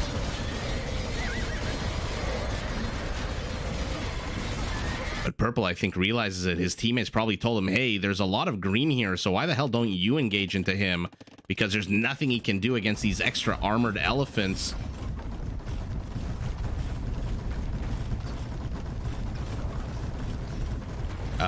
Okay, I get it now. That training time is just bonkers. 4 seconds is just absolutely bonkers. Yeah, River Jessa, 100%. That's why I decided to start this channel when I realized, wait a second, because I didn't realize I'm not a member of this community in the same sense of like T90 and Memb and even the Viper and Hera. I mean, these guys have been around for like a decade or more. I was not at all a member of the community. I mean, I was a viewer, I was a player, but when I realized, hey, wait a second, this community is actually still around. And not only is it still around, it's absolutely growing. I was like, you know what? Let's see if people like what I have to say. I like to talk. I've basically been playing and watching this game for longer than a lot of players have been alive. I have some interesting opinions. Read a few books here and there. And that's what made me do it. The fact that this game is not only alive, but thriving, like you're saying. It's just absolutely wonderful. This game was very important to me in high school. You know, I'd get home. I'd quickly do my homework. Sometimes not. And then I'd go onto my giant clunky computer with a monitor that was the size of a small car. And not in a good way. And just play this game for hours and hours and hours. Back when a 4-on-4 always turned into 4-on-3 because one person always disconnected because of the shittier internet. But Leichai's still only on a +4, which means he still hasn't gotten that last relic that's somewhere here. Here it is. Hanging underneath this lantern. But does he care? He's got the highest score in the game. Does our Lithuanian, the botanist. We've had the pharmacist. Now we've got the botanist. Definitely suspicious names. Look at him streaming units across the map, protected by these Korean towers. Absolutely wonderful. Orange here. Our Saracen shoving into the center of the map. Oh, God. Rambai take an onager shot. Another one. Just get the tip. Oh, no. Okay. Some bad attacks here by just the farmer. Okay. redeems himself with that one. Oh, these okay, 1 2 3 4 miss. One just gets the tip. Oh, so sad to see those die. Our Korean pushing out, fighting, trying to fight the boyars with these wagons, with halberdiers, with anything they can. God, they're so tanky, but he's been knocked down to only 24 of them, relying more on these onagers. Uh-oh. Let's see them take on these castles. Like I said, a bunch of siege onagers can definitely demolish a castle. What you don't want to do is this. Don't put your units right underneath them.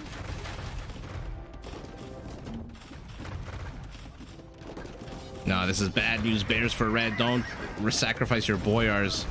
Looks like the castle's on the high ground. So it does take a little bit less damage, and purple's got a treb as well. Orange is not focused firing down these onagers, so this castle is going to melt. What's happening over here? Oh no, oh no. 42 Saracen Mamelukes are gonna shred. Oh, is he gonna see the trade? Okay, he sees it, he sees it. Is he moving forward? No, no. Why are you attacking a house? Why are you attacking a house? You have a chance to end the game. Look how quickly they kill the cards. Oh, it's so gross. It's so gross, but so beautiful. Oh my God. Oh, the Mamelukes. 95 kills, 96. It's climbing, it's climbing. Oh my God. This is an absolute atrocity. This is disgusting.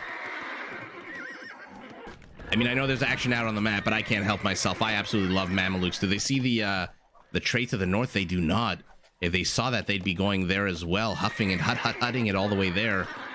But they don't really need to. Holy shit. This is terrible. This is absolutely terrible. At the same time, though, Orange has lost all of his forward castles. Green trying to defend with towers and rattan archers. Not exactly the best army composition against elephants, but he's got enough of his own elephants to tank. Stalemate continuing here. Our Lithuanians slamming into the side of our Turk. But let's pivot back. How many kills? 198 kills. Wow. Holy shit. That was absolutely epic. Oh yeah, I had to get like what was it? Windows XP to play the game. My old 486. First I think I had a 386, then a 486. Then I got Windows XP and I was able to play it. Yeah, look, I love this game. If you can't tell by the way I look at it and talk about it, to me it's just so much fun. Oh, but they are getting shredded now. All the Mamelukes are gonna die, but mission freaking accomplished. Oh, they're still killing trade cards with their last dying breath. Oh, they didn't get the one carrying the gold though. Yeah, if I can get anyone excited about this game, mission accomplished. I absolutely love this game. Oh, it looks like the game is starting to get real laggy though. Not because of my internet. It says internet connection excellent. I think it's just the actual game itself. Look at this. There's just so much army, so much units. Look at this. Oh man, the curse of the 4-on-4.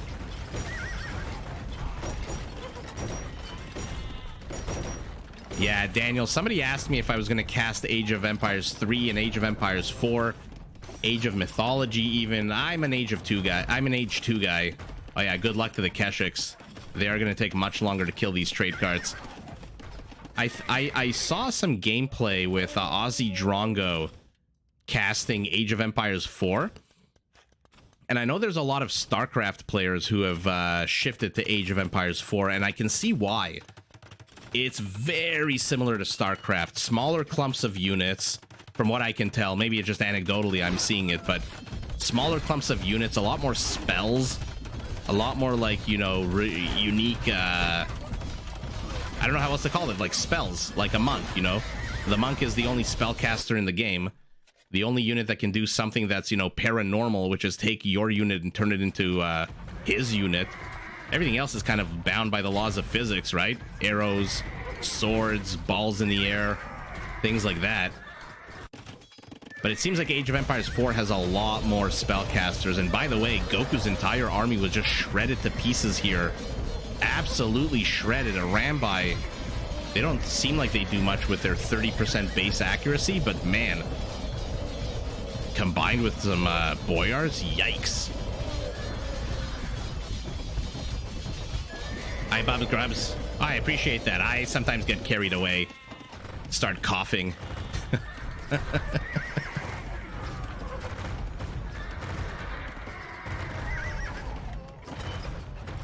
But yeah, no, I agree. I for me, it's Age of Empires 2. I'm also a big history nerd, or as I like to call it, a history buff. So seeing these units like this makes it very, it's very pleasing on the eye to me. Whereas Age of Empires 3 with that more of a 3D look, and Age of Empires 4 to me looks like World of Warcraft kind of. I just prefer the graphics on this game. Oh no. Their trade has suffered enough. Oh, are you attacking the castle? No, you're not attacking the castle. Oh no, Team South's trade has suffered enough. Oh, Mamelukes in again, a fresh contingent. Take a look at Lung's, our Mamelukes resources, by the way. A lot of resources still left, because he is babysitting his units quite well. 23-inch deep monitor. Yeah, Quad Man, I remember that. When I was actually younger and in high school in the late 90s, right when computers were becoming a big thing, not laptops, not yet, but computers, I had to get a very thick desk, like a 3.5-foot desk, just because it couldn't fit the monitor that I wanted. Wow, what a fun game. Let me just catch up on some messages here.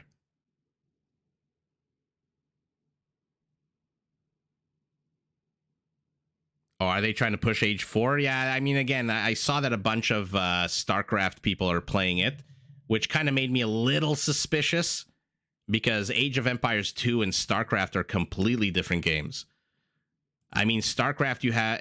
let's put it like this. In Age of Empires, each one of these units, doesn't matter if it's a Cav Archer, doesn't matter if it's an Elephant, a Bombard, a Villager, a Monk, a tiny little Rattan Archer, they all take up one population space. Look at this sheep in the middle of nowhere. What the hell are you doing here? In StarCraft, for example, you've got units that take up more population room, so your armies are smaller. The focus is much more on micro, whereas here it's a lot different. So yeah, I just didn't connect really with Age 4. Not that I don't see a future of me playing or casting it, but at the moment I'm very much focused on Age 2. Oh, you know, people don't think it's going to be good for competitive. Yeah, Quadman, I love Aussie Drongo videos. Again, I don't know the game as well as I know Age 2, but his commentary is super fun to watch.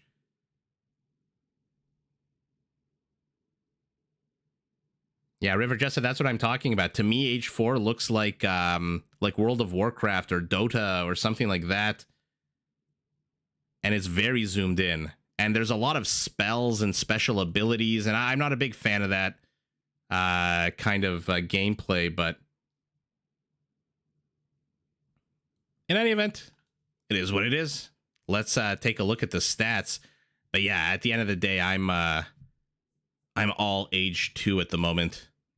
Military, not a lot of kills this game, even though the game went on for a pretty decent amount of time.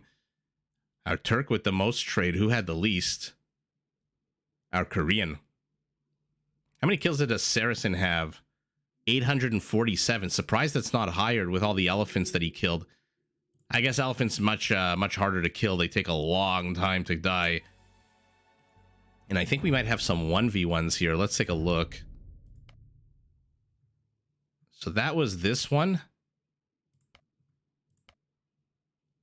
How many more do we have left? Okay, so we have a good amount of games left. We've got some 1v1s with Maldahar and Goku. Okay. Ooh, Chinese Burmese.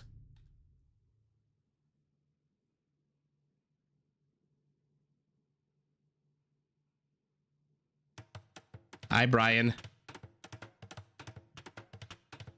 Your internet? Well, that's something we are very familiar with here. Internet not performing optimally. Goku as the Burmese against Maldahar as the Chinese. That extra villager starting in deathmatch, or extra 3 villagers, really do help. very forward-facing infrastructure, whereas red is going for the more the turtle approach, let's call it.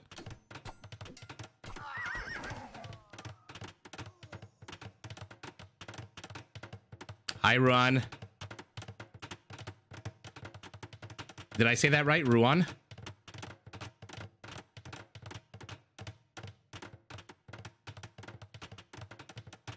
Veselovsky.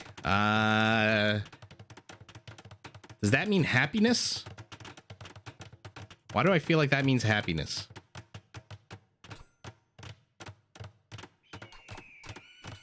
Okay, that's good. I'm glad. I don't like to bungle people's names.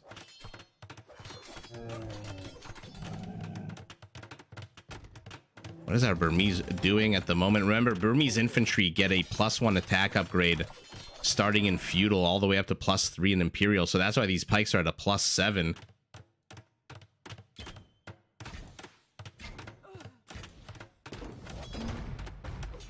Okay.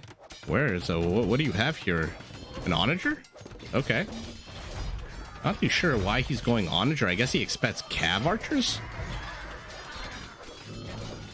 Yeah, the Chinese army here is going to be much, much quicker than the Burmese. Even if he goes elephants, even if he goes, I mean, not karambits, Arambai here. Hi, Hunter. Oh, yeah, no, today's deathmatch day. That's the theme of today's game. Much, much different than Rage Forest. If you're not familiar with deathmatch, everyone starts with 20,000 wood, 20,000 food, 10,000 gold, and 5,000 stone. And on top of that, oh, what an absolute massacre of units here. On top of that, you start in Imperial Age with all of your technologies researched, all of your techs upgraded, as you can see in the top left, top right of our screen. Which, by the way, kind of hurts the Chinese, right? Because one of their strongest features is their cheaper upgrades. Oh no, don't tether the slow units to the fast ones. Not when you're trying to make a run or make a getaway here. Camel's getting sniped by this castle. And that's also, by the way, why you see castles with murder holes. And not lacking that feature, that tech, which always bothers me. That being said, take a look at Maldahar's base. Look at how far he's expanding. He's already getting town centers up for his eco. Next to the gold, next to the stone, next to the gold red. Just a little small clump. 20 villagers for our Chinese, 6 for our Burmese. It seems like he kind of stopped villager production for some reason. But Arambai are coming out, and Arambai are very, very powerful, even with the absolute shit accuracy. Burmese against Chinese? It probably is. There must have been a time when... I mean, I could say, if I want to nerd out, that the Boxer Rebellion in China had a lot of European imperial powers, and I believe, if I'm not mistaken, that Burma used to be called French Indochina Burma. So it's possible that there were some Burmese soldiers involved in the Boxer Rebellion. It's very possible. I wish I could look it up right now. Brian, you're killing me with the history questions, because now I have an itch I need to scratch, and oh man. I mean, again, holy shit. By the way, look at how many arrows. A castle full of Chukanus, a little different than a castle full of villagers. If you didn't know, the more powerful the archer unit you put inside here, the more arrows it adds on. Holy shit, look at that stream of arrows. And Chukanus very freaking powerful. Oh man, oh my goodness. That is a lot of arrows. 20 arrows from this castle. Wow. Wow. But that being said, Trebs outrange castles, and now once it reaches 20% of its HP, it will evict all of these Chukanus. Look at Blue waiting here. Waiting to pounce with 2 of these cav archers.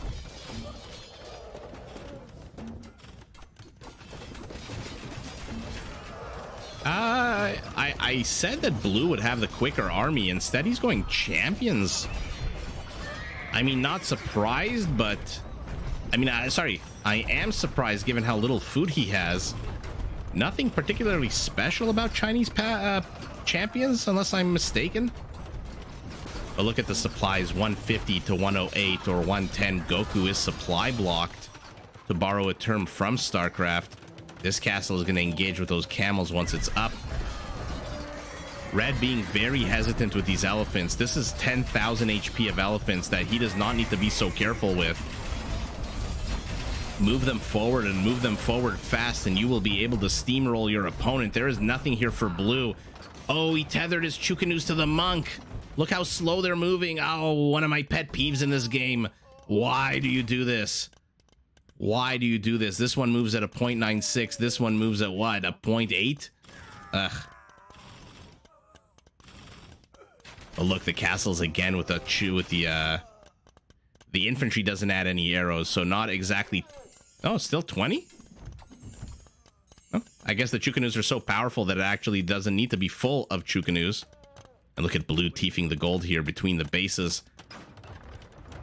Still more than 12,000 HP of elephants compared to 1,000 HP of Chukanus, but they are very good at killing Trebs, siege, anything of the sort. The problem for blue is red has 5 Trebs. I don't know where the hell they are. There they are. But there are 5 Trebs. Oh, halberdiers are going to be slaughtered here in such small quantity. And look at this. 12,000 HP is still 10,000 HP. What an absolute bonkers meat shield to have with these elephants. The problem is Goku needs to get his villager count up. He's only at 52.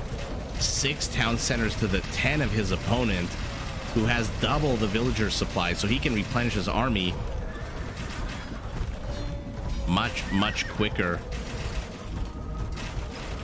And look at this. Look at all the supply, or rather all the infrastructure here for our Chinese, but what is it producing? Not much.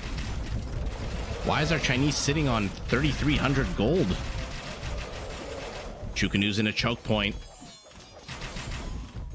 A Chukanu choke point. Definitely a tongue twister. Okay, good. Add in some scorpions. Get some of that good old-fashioned splash damage. Man, they're so freaking good. What an absolute boss unit, the Chukanu. And by the way, a Chukanu with rocketry, so +2 attack added to him.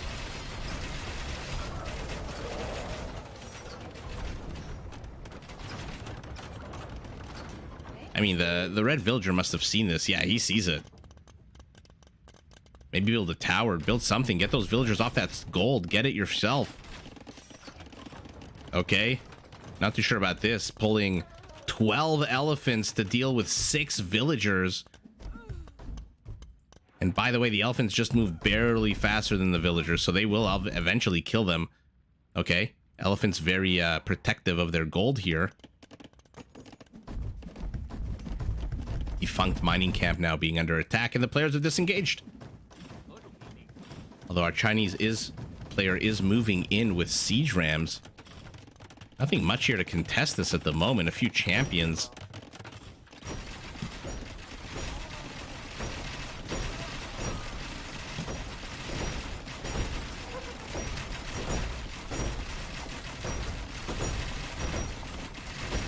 I mean, I love the use of the Chukanus here, but man, he's losing a bunch of them for nothing. He didn't need them here.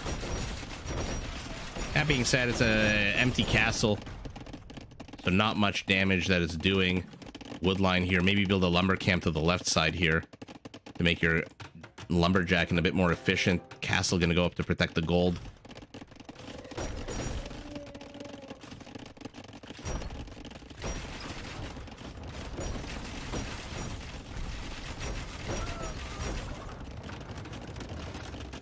Okay, what are you building out of this though?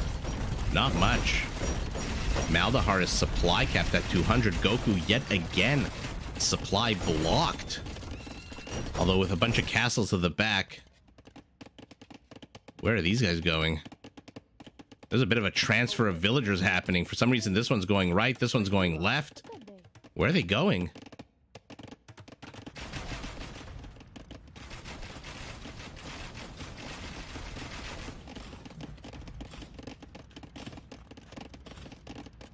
China and Myanmar, eh? I can see that.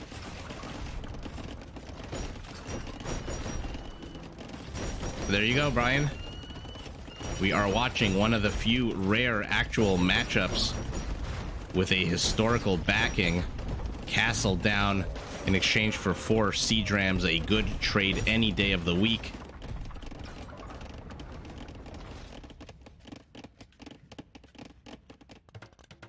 Oh, camels? Light cav, okay. So blue is about to start raiding the hell out of red. Reveals his hand a little bit early with only 3 light cav. Maybe it would have been better to wait until you had like 15 to 20 of them and then just absolutely wreck the economy, but doesn't really care. He is pushing forward.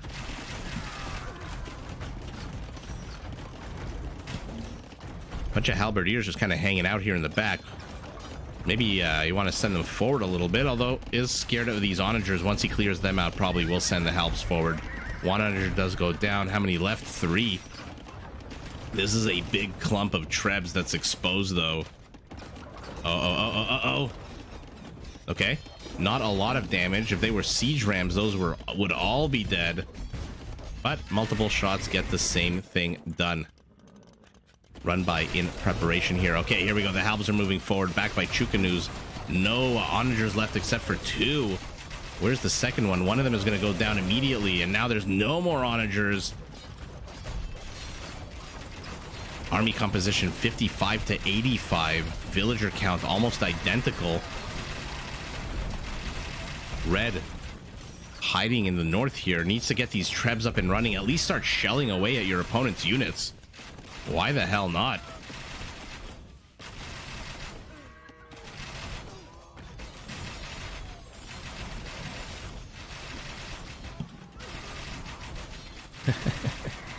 Five kills on these guys. I think our Burmese, I think Goku is overreacting a little bit to these run bys. I like the castles getting up. That's why you don't need to send your entire force of 30 elephants back.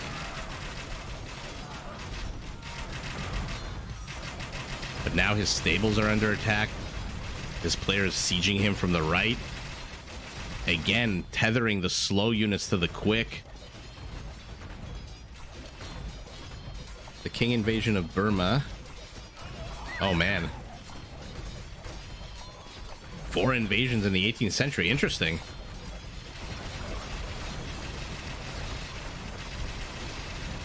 I wonder why it was the most disastrous war. In terms of human cost or in terms of money? Politics? Halberdiers are on the menu. Let's take a look at kill count. 504 to 355. Economy. No surprise here that our Chinese economy was up and running much better than our Burmese economy. Wow, yeah, I think Goku, I don't know. We've seen him before. We've seen a few games with him in the last few weeks where he sends his army backwards a lot. I don't know if he's afraid of engaging into the opponent's army or what. But they're back at it. This time Chinese versus Sicilians. Jesus, 70,000 back then. I mean, 70,000 is bad at any time, but back in the 18th century must have been yikes.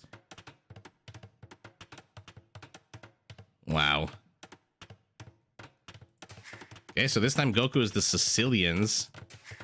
Maldahar revisiting the Chinese in blue again.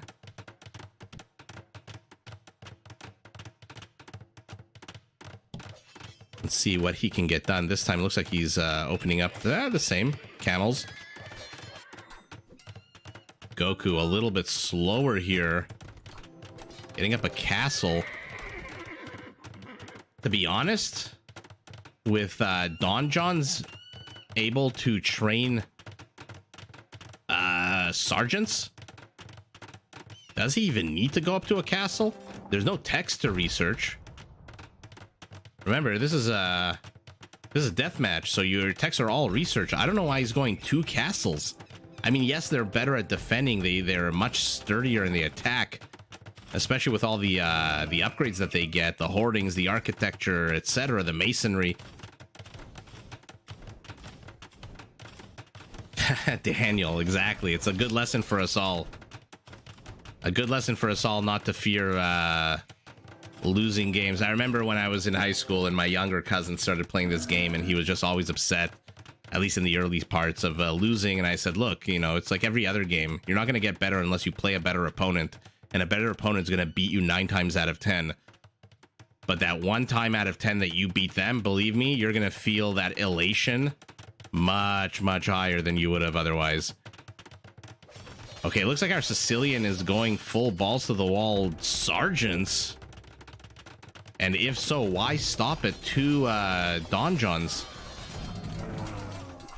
Man, Sicilians must be a lot of fun to play on Deathmatch, because again, instead of castles, you just build donjons.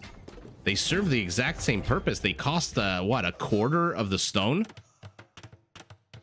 And remember, they come with insane armor, 7 melee, 8 pierce. They're basically like eagle warriors that move a little bit slower and have a bit more HP when compared to Incan and Aztec. Sergeants are pretty good against a lot of things, to be honest. I don't think, take a look, they don't have a lot of very specialized bonuses. They're just a very tanky medium infantry unit, like a champion. Although champions do get a bunch of bonuses. Let's take a look at their bonuses. Building 6, Eagle Warrior 8. These guys have a lower one. Building 5, Eagle Warrior 3. But 85 HP is not bad. Oh, flattened. Flattened by the siege. They're just a good, durable, medium infantry unit. And again, take a look at their armor. 7 and 8. That beats out, I think, even the Cavalier. Look at this, 5 and 6.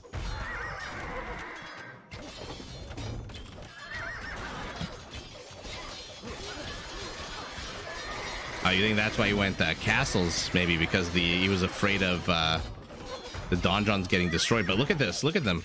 How many red units do you see on the ground here? Not a single one. All blue units. It's all because of that armor. And plus, they're the only unique unit you can... Oh, no, no, no, no, no, no. Don't just stand there taking it. Okay, lucky for red here that blue targeted the onager. Remember, number 1, they can build other donjons, and they can repair donjons. And number 2, they're the only unique unit you can build in Feudal Age, although they don't come with as much HP in Feudal Age. The HP goes up in Castle. So in a regular random map one-on-one, they're very powerful in Feudal. In a deathmatch, they're just powerful, period, because again, that armor is just bonkers. The only problem with them is they're, like all the infantry, they suffer from the same weakness, which is their speed.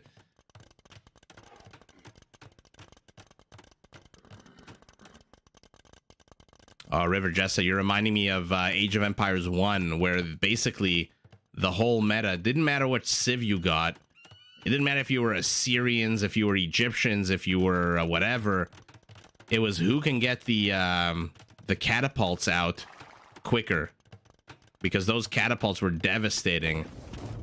And that's why I didn't really like Age of Empires 1 to as a game to play against other people, because yeah, it just the catapults just ruined everything. Here, there's a lot of counters. I mean, the Sicilians can also go cavaliers, right? I don't see any stables. I don't see a single stable here. Those cavaliers can quickly close the distance. But look at them shredding through everything, especially camels. Oh my god, if they can close the distance, deadly. But oh man, Chukanu castles again. 20 arrows. But yeah, siege onagers are definitely nightmare fuel. Especially if you clump your units like this. This is very clumped and they are very bruised. And again, Goku sending his units back. Oh, we'll catch that onager from the Chinese. But look at this, sneaky proxy. 67 villagers to 60. Okay, Goku's doing a better job keeping up with the economy. Although, take a look at Blue's base, how dispersed it is. And take a look at Red's base, how constricted it is. I am surprised he's kept up with the villager count, despite the fact that he's taken up a quarter less space than his opponent. Daniel, I think you could to 75? I'm not sure. I don't remember, actually. I've been so... what the hell is this? He's peacocking. Look at Goku. He's peacocking with his siege onagers. Oh my god. Look at him inviting blue. He says, come attack me. I'm so safe behind these sergeants. I'm just gonna dance the night away. What a cocky move here by Goku. He better win this game. Oh my god, I'm getting so excited. He better win this game is all I'm gonna say. After a little showboating move like that, that was absolutely ludicrous. Chukanu's moving forward. They are an incredibly fun unit. Because remember, they also do melee damage of 0, which means they destroy rams. They destroy anything with a negative armor. Our Chinese player not really I don't know what Maldahar is doing here with these small clumps of light cab. I guess he's trying to circle around the sergeants, but oh my god, 2 HP left on the Treb. Castle goes down, but yeah, Chukanu's one of the funnest units in my opinion. Multiple arrows, melee damage gets rid of rams, and here we go. Hauberk augmented Cavaliers with that extra 1+1+2 armor. Light cab. Nowhere close to the stats. Oh, attack round's terrible here for red. Second volley, though, much better. Does lose 2 of these onagers for nothing, though. Will he lose the third? No. But might start losing some trebs.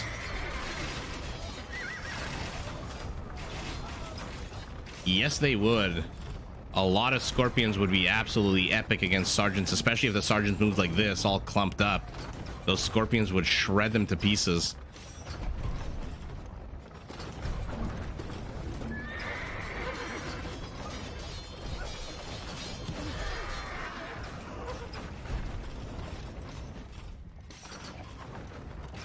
Oh, a little bit of a side attack here. Oh, man.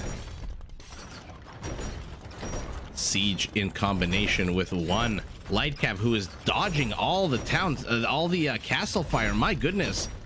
That's like 7 or 8 volleys out of multiple castles that this one guy managed to dodge. Finally does die, though.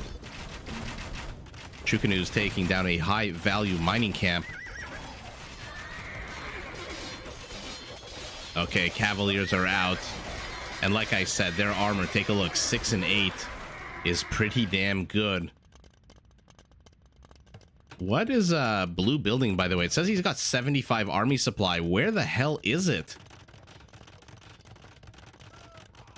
Where is it? 32 Chukanus. Are they all inside a castle somewhere? Because I don't see 32 Chukanus here.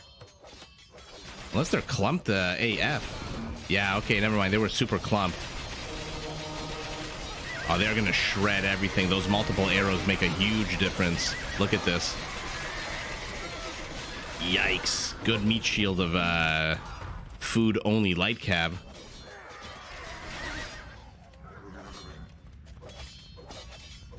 Okay, champions in the onager line. Come on, do something. Gets 1 onager. Should get a second. Okay, gets a second. Gets a third. Gets a 4th.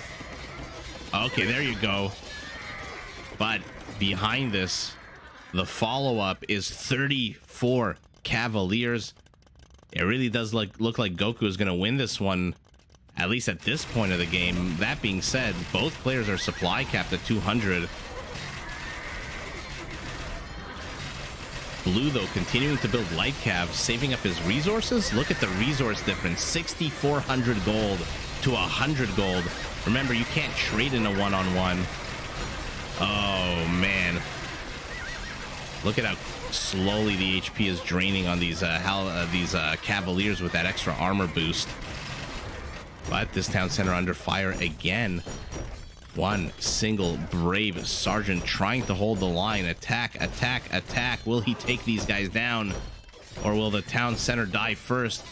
Town center dies first.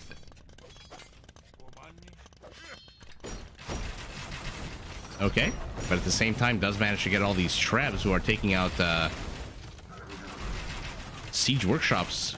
Maldahar needs more wood. He's only got 11 villagers on wood. Villager count again, sorry guys, excuse me, I'm gonna mute the mic so I can have a sip of water because I am just way too excited right now.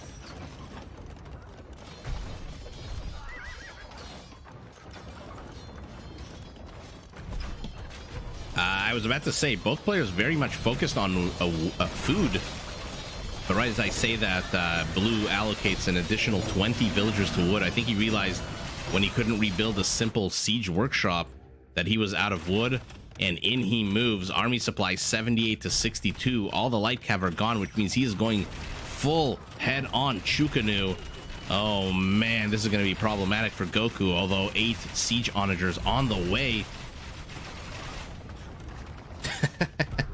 The Ghoul, welcome to the live stream. Beautiful first comment. It is only water. I did have a beer earlier on, not gonna lie. Wow, 82 army supply to 72, so similar. Our Chinese lacking siege, our Sicilian lacking any kind of ranged units except for these onagers. The Chukanus though have to be careful. Look at the onager slowly creeping his way forward, and they are incredibly clumped. Oh no, don't enter the castle fire though. Let's see it. Let's see it. Oh my god. Daniel, this is what I was talking about in the earlier parts of the live stream when I was talking about army supply versus villager. When you have a unit as frail as a Chukanu, as frail as a longbow unit that can get absolutely wrecked 10 at a time, you need to leave a good amount of supply. You can't just have like 30 of them, because if you take a shot like that with 30, your army supply is all of a sudden down a third. Whereas with 60, you can very quickly replenish, and now you're still at 50. Oh, looks like he's replenishing with light cab. Oh, he's going to contest the stone here as well. This castle for our Sicilian already up. No way this siege workshop is going up at all. Camels, camels, camels, move in. Oh no, god, oh my god. Oh, oh man, how many kills? Only 15. Okay, the one that got the other shot must have died. Friendly fire too. Okay, let's see his attack rounds. Terrible attack rounds here. But the life cat, I think the light cap can run through this. Yeah, there you go. Chase these guys down. Okay, never mind. Engages in a absolute bloodbath. This may as well be the invasion of Myanmar, because that was an absolute terrible trade. 2 terrible trades here. Look at all the camels dead. But the Chukanu count down to only a 56. Oh, he takes another shot. Yikes. You have to be so careful with your ranged units, especially when they do not outrange the onagers. 7 range to 9, I think. Yeah. Oh no, oh no, oh no. But light cav streaming out. And take a look at the resources again. 6,000 gold for Maldahar, 700 only for Goku. Man, those sergeants can take a beating. Okay, he's so cocky. He's sending a villager forward. She's got a hammer in her hand. She's out for revenge, and she takes a bunch of Chukanu shots to the face. Ouch. Why did he do that? He is nowhere close to being supply capped.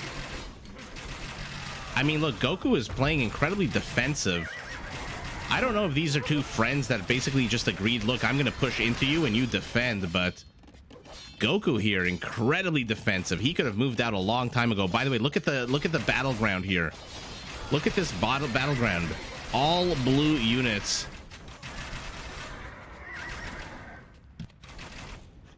Yeah, rolling in its grave. Yeah, especially with all those onager shots. My goodness. Although it looks like our Sicilian, oh, never mind, I was about to say it looks like he's done with his onagers, and right as I say he's playing defensive, he heard me across space and time and moved out. Sergeant's working away at these stables trying to catch any kind of light cap coming out, but oh man, look at the slow moving Chukanus. They are not going to catch these Cavaliers, who are now ransacking this little side expansion. But at the same time, it looks like Blue's light cav are doing the exact same thing on the opposite side of the map. No picture in picture, guys. This is live, so we're gonna have to switch between one and the other. Chukanus, though. Red is not engaging at all. Take a look at the HP. He's down about 1,000 HP. So he's got to be very careful here, but blue is engaging into 2 castle zones. And a bunch of onagers who are wisely on probably do not attack stance, if I had to guess. Oh, he tried to wall himself in, but there's a little gap. 2K Elo ringing the bell. Did he actually save any of them? No, it looks like the town center dipped below 20%, so those villagers all had to get evicted. Getting that eviction notice in Age of Empires is never fun. But how many kills? 24 on this batch. And 9 on this batch, so 33 kills. Not great, but it has knocked Maldahar down to 81 villagers. Unfortunately for his opponent, that just means he's building a lot more army. And take a look at the top right of your screen, 109 Chukanus. That being said, this is enough siege to destroy 109 Chukanus without even batting an eye.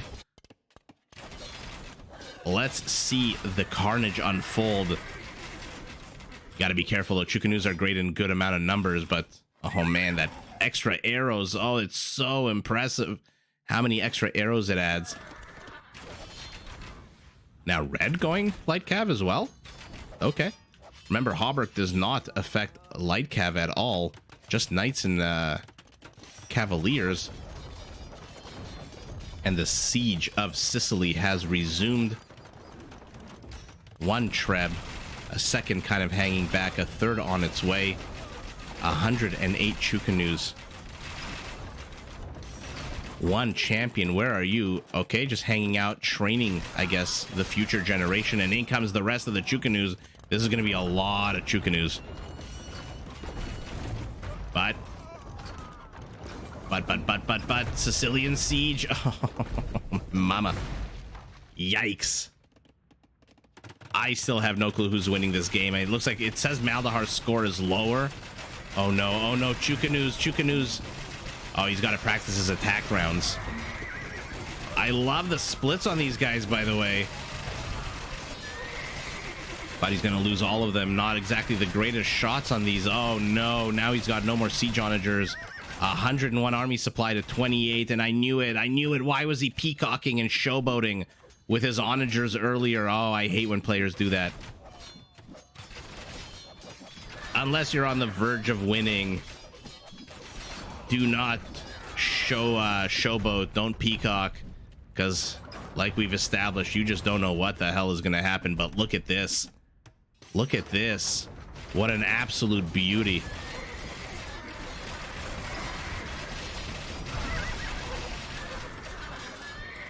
I mean, Maldahar here can easily build cavaliers, by the way.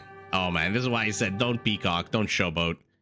Because you're not, he didn't win the game, and now he just looks like a jerk. Oh yeah, they tried their best to hold the line, but look at his gold count. 7,000 gold is a little excessive. I think, oh, there was a bit of rating here as well. How many kills? Only 1 kill.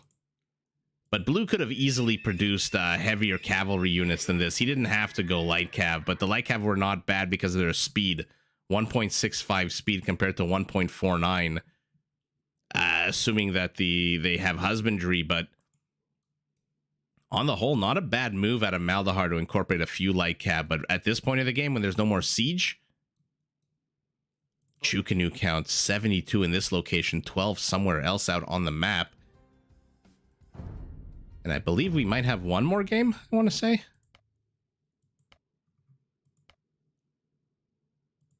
Oh, 2 more games. Oh, and by the best deathmatch player in the world at the moment, Frost9. Let's see it.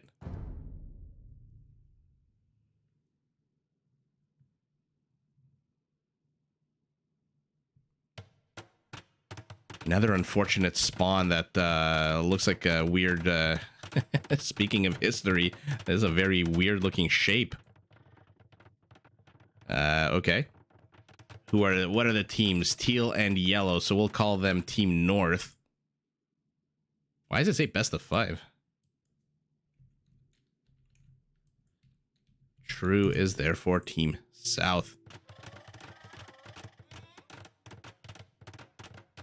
Yeah, I agree. I didn't expect the Chinese to win either there. I thought Goku, I mean, like we saw in the game before, and like I mentioned, He likes to go backwards a lot, and he wasn't very aggressive. I think he had a lot of opportunities to win that game that he just didn't take. In any event, Frost9, the best deathmatch player in the world right now, playing as the Chinese and Teal. Let's see how he plays them. Solara as the Britons. Magyar's being played by Rage. With a name like that, let's have big expectations. And True as the Franks. Oh, man. Yeah, that map shape, right? I don't even want to say what it looks like, but it is a little weird. Acacia trees everywhere. We are on Kilimanjaro. And this is a battle of some classic civs. Franks against the Britons. I mean, it's really Magyars against the Britons here, but... Oh, Frost9 pivoting. It was a feint. He's moving south and then east. He's going to slam into the Magyar. Why the hell not? The Magyar is probably going to go cavalry. So why not slam into them with those Chinese camels? Although plenty of halberdiers here. He also does see the villagers moving out. So he knows to expect something. And all of this for the price of a few camels. Not a bad scouting party. Same for blue. Scouting a little bit in exchange for a few units. Not bad, especially when you start with 55,000 resources in deathmatch. Our Britain not yet out on the map. But let's take a look at army composition and population compositions now, because again, these are some of the best players in the world in deathmatch, and then even they tether their fast units to their slow. No wonder he's getting to the battlefield half an hour late. You tethered your paladins to your halberdiers. They literally move 50 times faster. But in comes our Briton. I love this, using that full 12 range. Fantastic play here. I don't know why he's running away. I think he can take this. Maybe he wants to join up with the rest of his army's towers already starting to come up. Tower here. Oh, a cheeky little side tower. Looks like Reddit has the same idea. Paladins disperse in different directions. Franks and Magyars? Yikes. Although really the strength of the Magyars is twofold, right? They have the tankier, stronger Cav Archer. But really, in a random map, not a deathmatch game, probably their biggest strength is their spammable Hussars that are 15% cheaper. So we'll see if that discount, because, you know, if they get trade up nice and early, looks like they are. Oh, no wonder he's putting a castle up here. This isn't for aggression. He's probably going to put a market over here. If they get their trade up and the gold count is nice and healthy, I don't think you really need Hussars. Although, I guess he disagrees. Magyar Hussars are already out. How many? Going up to 15. But our Chinese player moving forward with a mixed army of camels and halbs, and second portion of an army moving here. He's not going to see this siege workshop because it hasn't started being built. River Jessa, I would say the Britons have 12 range. Take a look at that. 12 range. But the Chukanus, if they can close the distance, are the more powerful archer unit.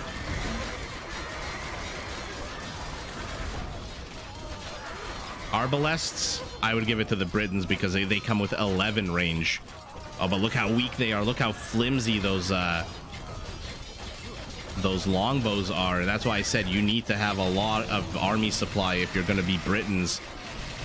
Definitely need more than 34, which is what Solara has at the moment. Oh, Chukin is just wrecking everything. It looks like Solara's been pushed back all the way into his base. Town center going up. Okay, I thought it was for a market. I guess he's just wants to teeth that gold a little bit. But the Magyar Cav Archers are something else. +1 attack, +1 range. With throwing axemen. Oh, man. Our teal Chinese has to retreat here. Yellow is not really supporting him. Moving again, tethering units. Although it looks like they're on patrol command. Okay, interesting. Teal getting 2v1'd over here while Yellow takes his sweet time getting onto the battlefield. He is definitely going to see this castle once the... or maybe he already has? Is that why he's putting towers here? Yeah, he already has. So that's why he's putting these towers here. That's why he's bringing an onager. Okay. Looks like a lion died here, if I had to guess. That is the main... dissolving into the sands of Kilimanjaro. This is a lot of throwing axemen. Take a look at army supplies, 280 to 230. Villager count, though, they're down the same amount as they're up in army supply. I mean, if you micro the Magyars, in theory, they should be able to outdistance these Chukanus by a mile, right? 7 range to 8. But how much can you really micro at the end of the day when you've got such huge clumps of armies? Look at these massive armies that are on the field right now. I'm going to zoom out. If you're on a smaller screen, really, really sorry. I want to capture this entire battlefield. But teal and yellow? Looks like yellow's building his markets over here. Unbeknownst to him, there's already a bunch of Frankish paladins hiding in the reeds. Teal already has his market up. Okay, no, I was right. It's for markets. In the corner of the map. Okay. And Daniel, take a look at the top of your screen. This is what I was talking about. 70 villagers, 120 army supply for the Britons. Because their unit is not a strong unit. It attacks on an 11 and fires 1 arrow. The Chukanu attacks on a 14 and fires multiple. So the strength of the Briton is their range, not their power. And so because of that, because they're so susceptible to being just run over, and believe me, they are about to get run over right now. Oh, great attack rounds, though. Fantastic. Maybe they won't be. No, this is enough paladins to shred this to pieces. Wow, I did not anticipate those amazing attack rounds. Wonder why these... why the hell are you moving in here?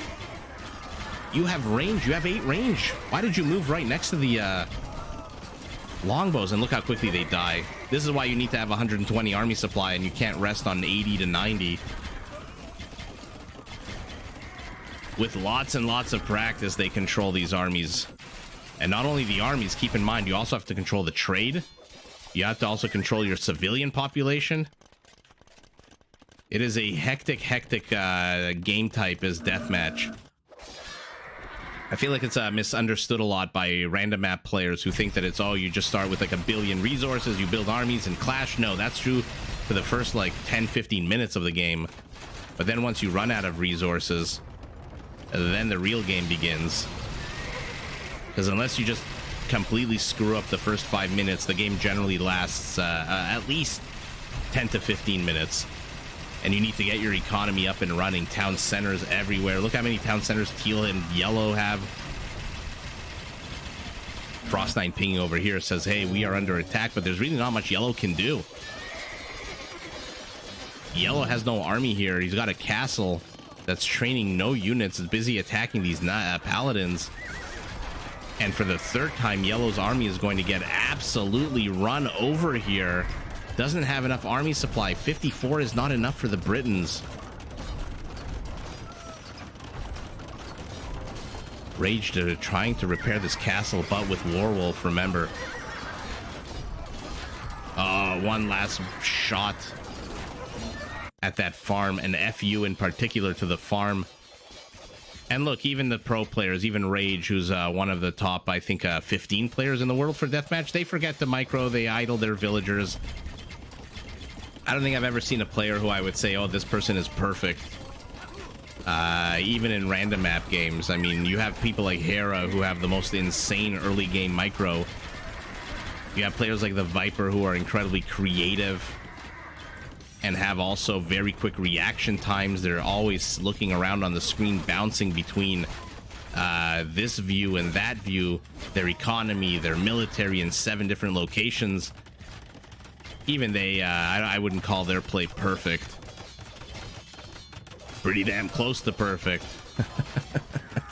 Okay, our Briton holding the line here, but way too many longbows, not enough halberdiers, I don't think. Again, is gonna, for the 4th time, he's gonna lose his army here. The same time, though, Teal taking this opportunity, might want to get these throwing axemen, and oh my goodness, look at that, just massacre of yellow here. That being said, army supply now for Team South is ahead. Villager count basically 10% apart, not the biggest difference in the world. Yellow is lucky that there's infrastructure here, and he's lucky that blue is only now bringing trebs. Although the trebs, where are they targeting down, pointing that direction?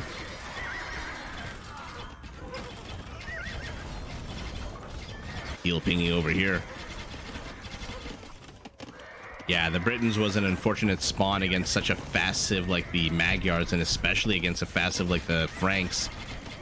The Chinese at least have camels. I mean, I guess as the Britons you can go Cavalier, but doesn't look like that's an option for Yellow at the moment. So he is stuck in this particular theater of war. Not much he can do to leave. The second he leaves, his army just gets pounced on and demolished multiple times.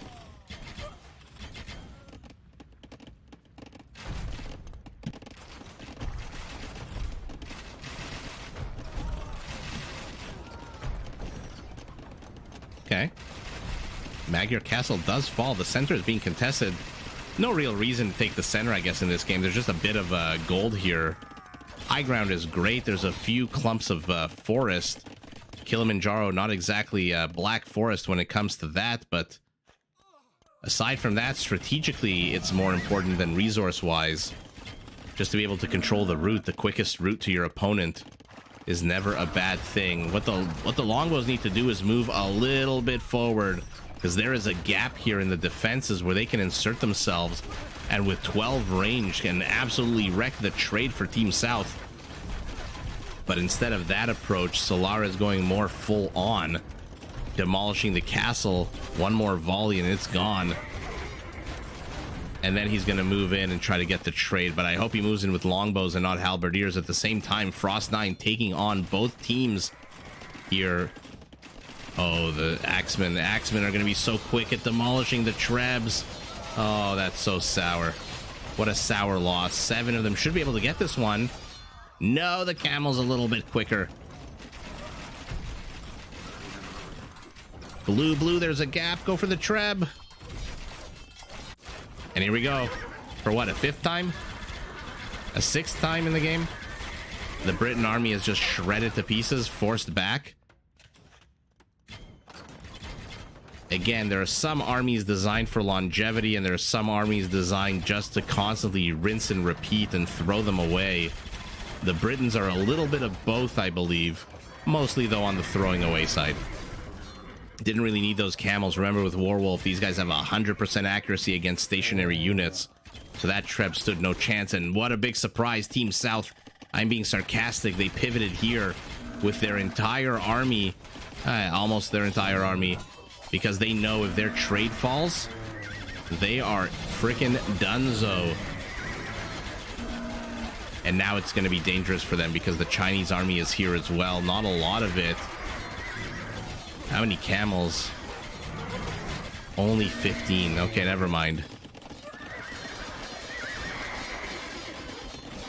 Looks like there's enough towers here to shoo away the invasion. Nothing particularly damaging to the armor of the paladin, but they do attack on a +2. Rather, +7. Sorry. And yet again, our Britain is forced to retreat because these are not strong units.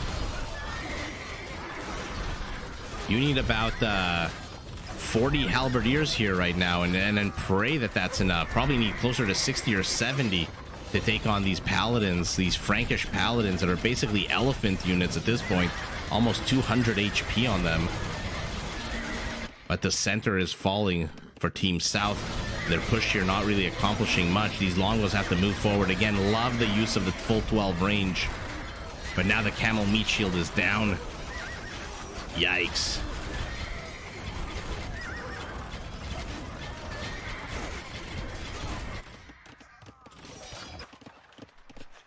Wonder if our Chinese player can sneak in a few units here. Seems to be a little bit of a gap in the defenses. Would take a bunch of castle fire, but okay. So they're gonna win the center position of the map, but at the same time, Yellow's in trouble.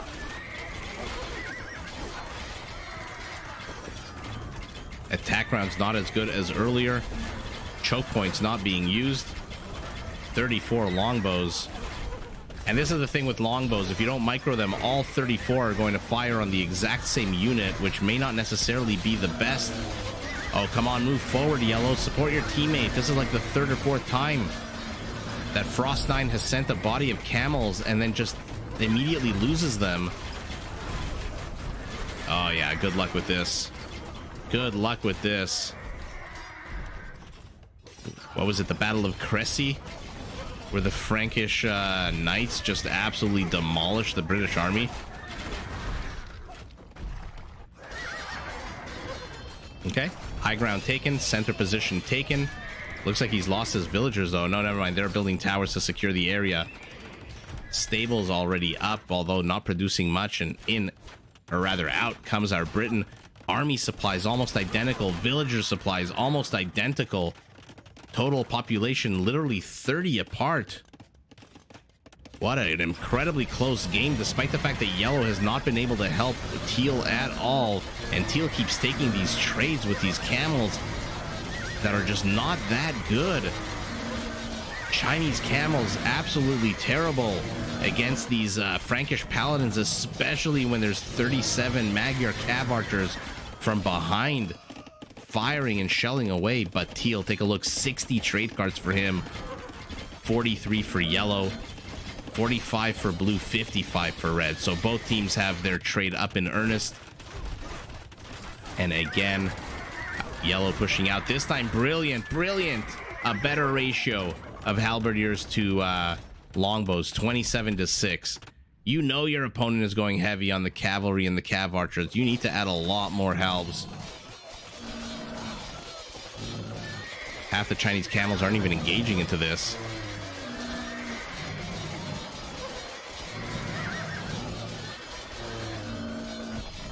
And again, the Frankish steamroller.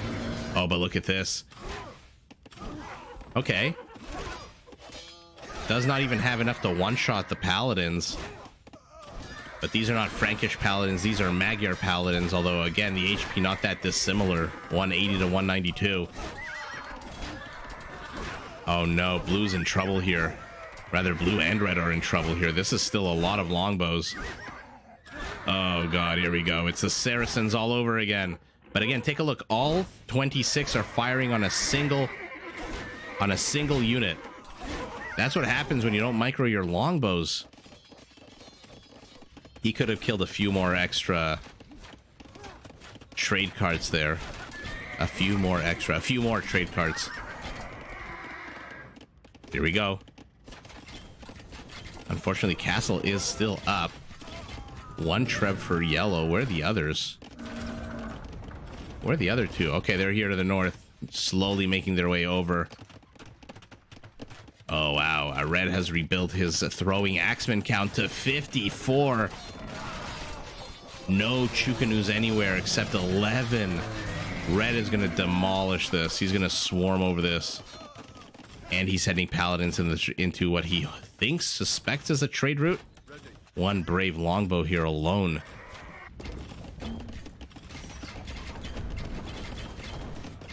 Okay, one-way trip for these camels, but do manage to get a onager for their troubles. And now the red center of the map is trading hands for the third time?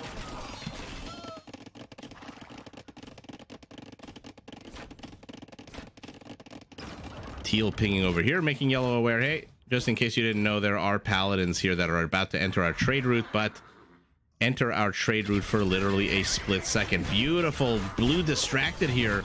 Not something you want to see. Losing your heavy cav archers to all these halberdiers. Wow. What a sour loss for blue here. Teal streaming units across the map. Chukanu count up to 25. He knows he needs them to contest these throwing axemen. Their range is a 5. The Chukanu again is a 7. So we'll be able to get off the volley first. Camels move in. Terrible at fighting halberdiers, better at fighting Magyar hussars. Yellow pinging over here, saying this is where we make our stand. But Teal needs to clean this up first, and clean it up he does. How many, where are the throwing axemen, by the way? Oh, they've pivoted to the east as well. This is where that Britain range needs to come in handy. Unfortunately for him, only 23 throwing axemen, 82 in the production tab, though. Out of how many castles? 6 castles. Is he producing them from back here? Yes, he is. He's producing them out of every possible castle he can. Why the hell not? Oh, no. Onager does get 2 kills, then dies. But it looks like Teal has had enough of trying to support yellow. He is saying, you know what, I'm just going to try to kill blue. And once I get rid of this castle, look at this juicy farmland that's open for attack.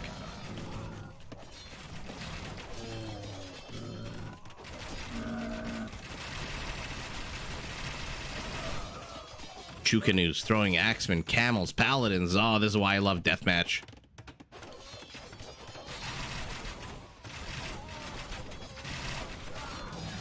Yellow continuing to push through. Now he only has to contend with the Magyar. That being said, again, he's pushing in with longbows unsupported.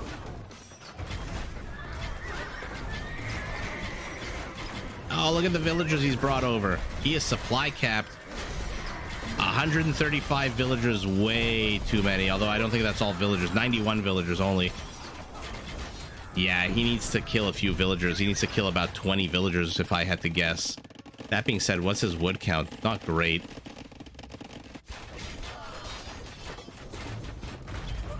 And for an umpteenth time, they have dislodged yellow. He's trying to build a castle here. Blue, of course, doesn't see it because the villagers never made it here.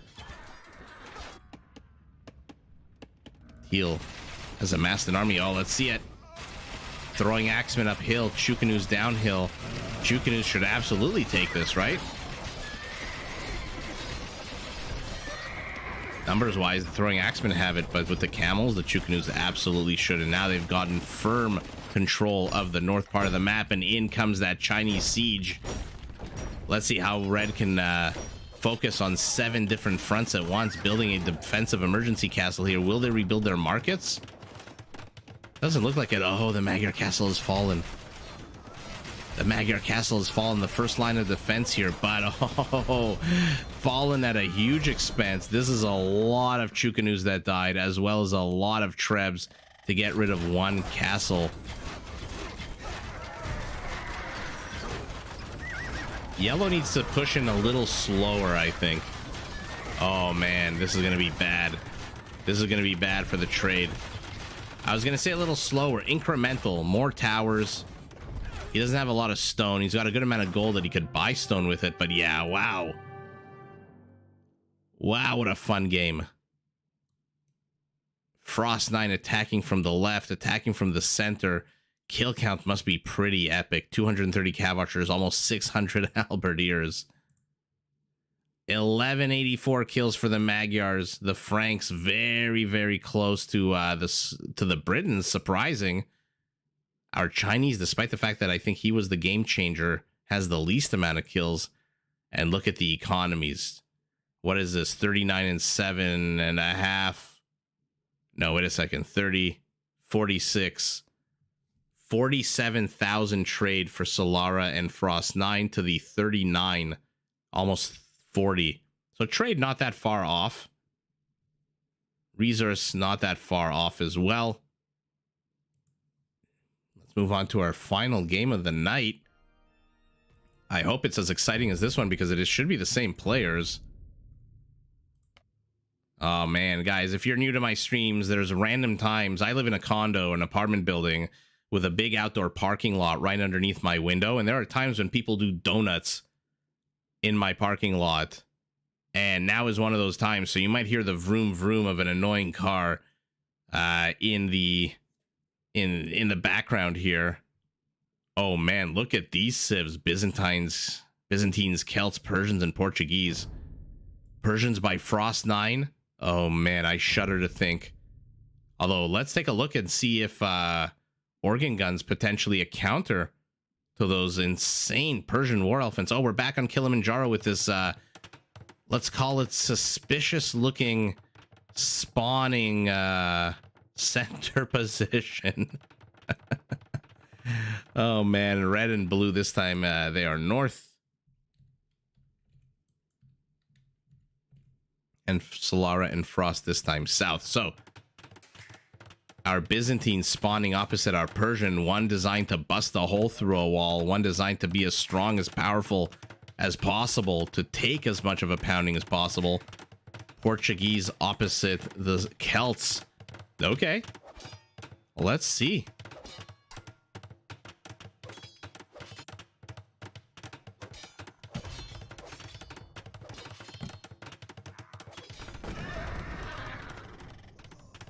What the hell just got destroyed? A wall? Okay. Our Celt going castle, one stable, one barracks, a bunch more barracks, and another stable. Our Portuguese going basically the exact same build, but threw in a few archery ranges. Our Persian, big surprise, going full castles, 4 of them. In the meantime, pumping out paladins.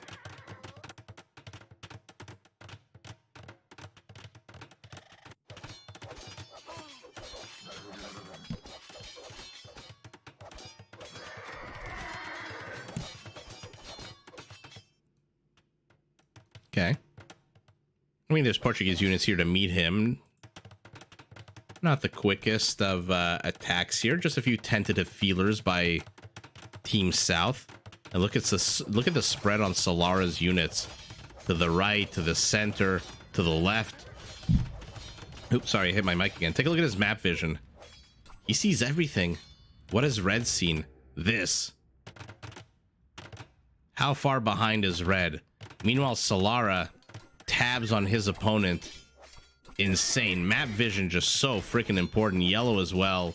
Blue. Oh, he hasn't been here in decades. Look at this. Hasn't seen basically seen a fifth of the base. Our Celt moving forward with those quicker moving infantry units, but some Portuguese cavaliers already en route. 15-20 elephants being built. Remember, the Persians already come with Commander and research, so these are basically just wood units that cost 65 wood. I think it's 65 wood, right? For their crossbows. Basically have become trash unit. Woads, halberdiers taking on cavaliers.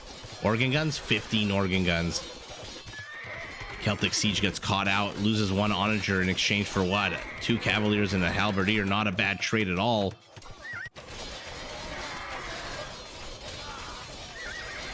Our Persian needs to be careful here. He's losing a lot of paladins to halberdiers. Even though they've got the high ground, they don't have the numbers and they don't have the damage output. What does have the damage output is these elephants. Let's see this crazy exciting game. 1.38 movement speed, the second fastest infantry unit in the game after Eagle Warriors with Squires. Okay. Where are all the organ guns? 9 out only. Okay, they're here to the north. Convert on the Persian war elephant already. And this time it moves at 0.66 instead of 0.6. Frost 9 being very conservative. I suspect, if I had to guess, he wants a massive, massive elephant push out that's going to basically be unstoppable. For now, though, the elephants are here to the right. Red's army is here in the center. Nothing to contest this.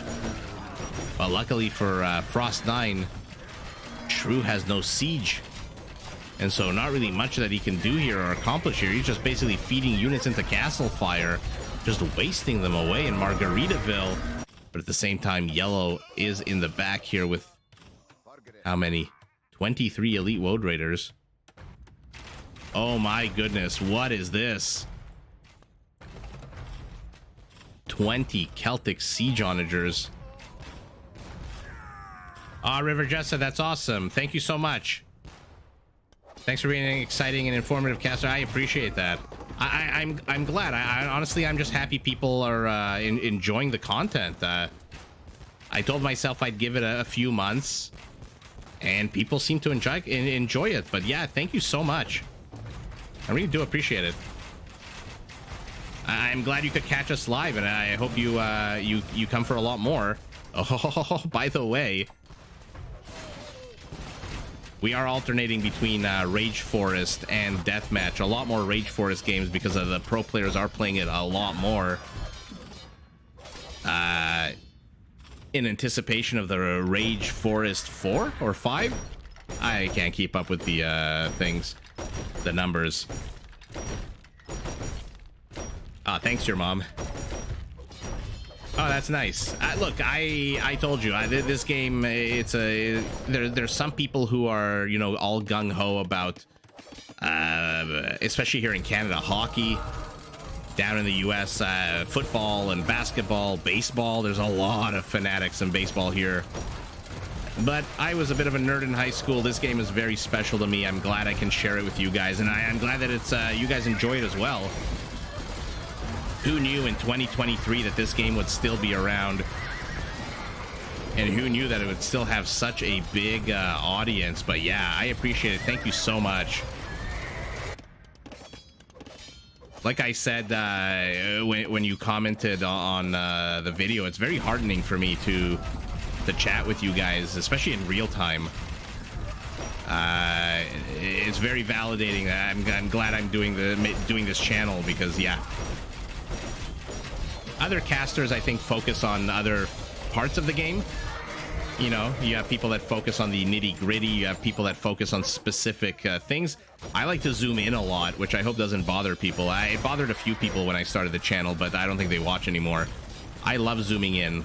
For example, on elephant butts, I absolutely love the elephant butts in this game. Those wrinkly, adorable butts with those tails. So yeah, I appreciate it all. For now, Rage's base is completely under attack. Army supply of 24.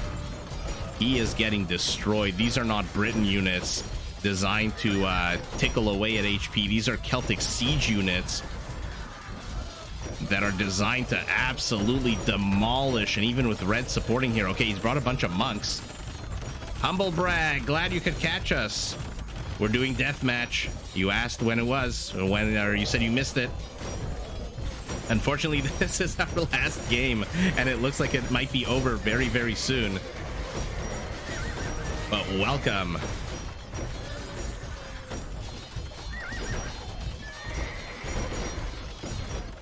Oh, this castle doesn't stand a chance. By the way, take a look at the Byzantine castles. 8,100 HP to the 5,808 and the 7,000 of other civs.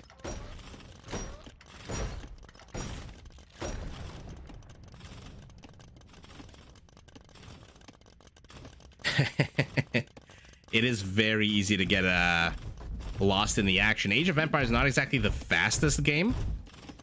I always bring it back to StarCraft because that's another game, StarCraft 2, another game that I enjoy watching casters cast, and it is a very fast-paced game. This one very slow. Look at this. I don't think there's a single unit in StarCraft that moves this slow across your screen. But man, is it chaotic. Man, can it get chaotic. You asked, how do people control large armies effectively? I have no clue. It's just experience. Because there is action. Look at the mini-map. Action to the north, action to the center, action to the left, action to the center right. Looks like Red is raiding with those two converted elephants as well, trying to do some damage, but things get out of control very, very fast.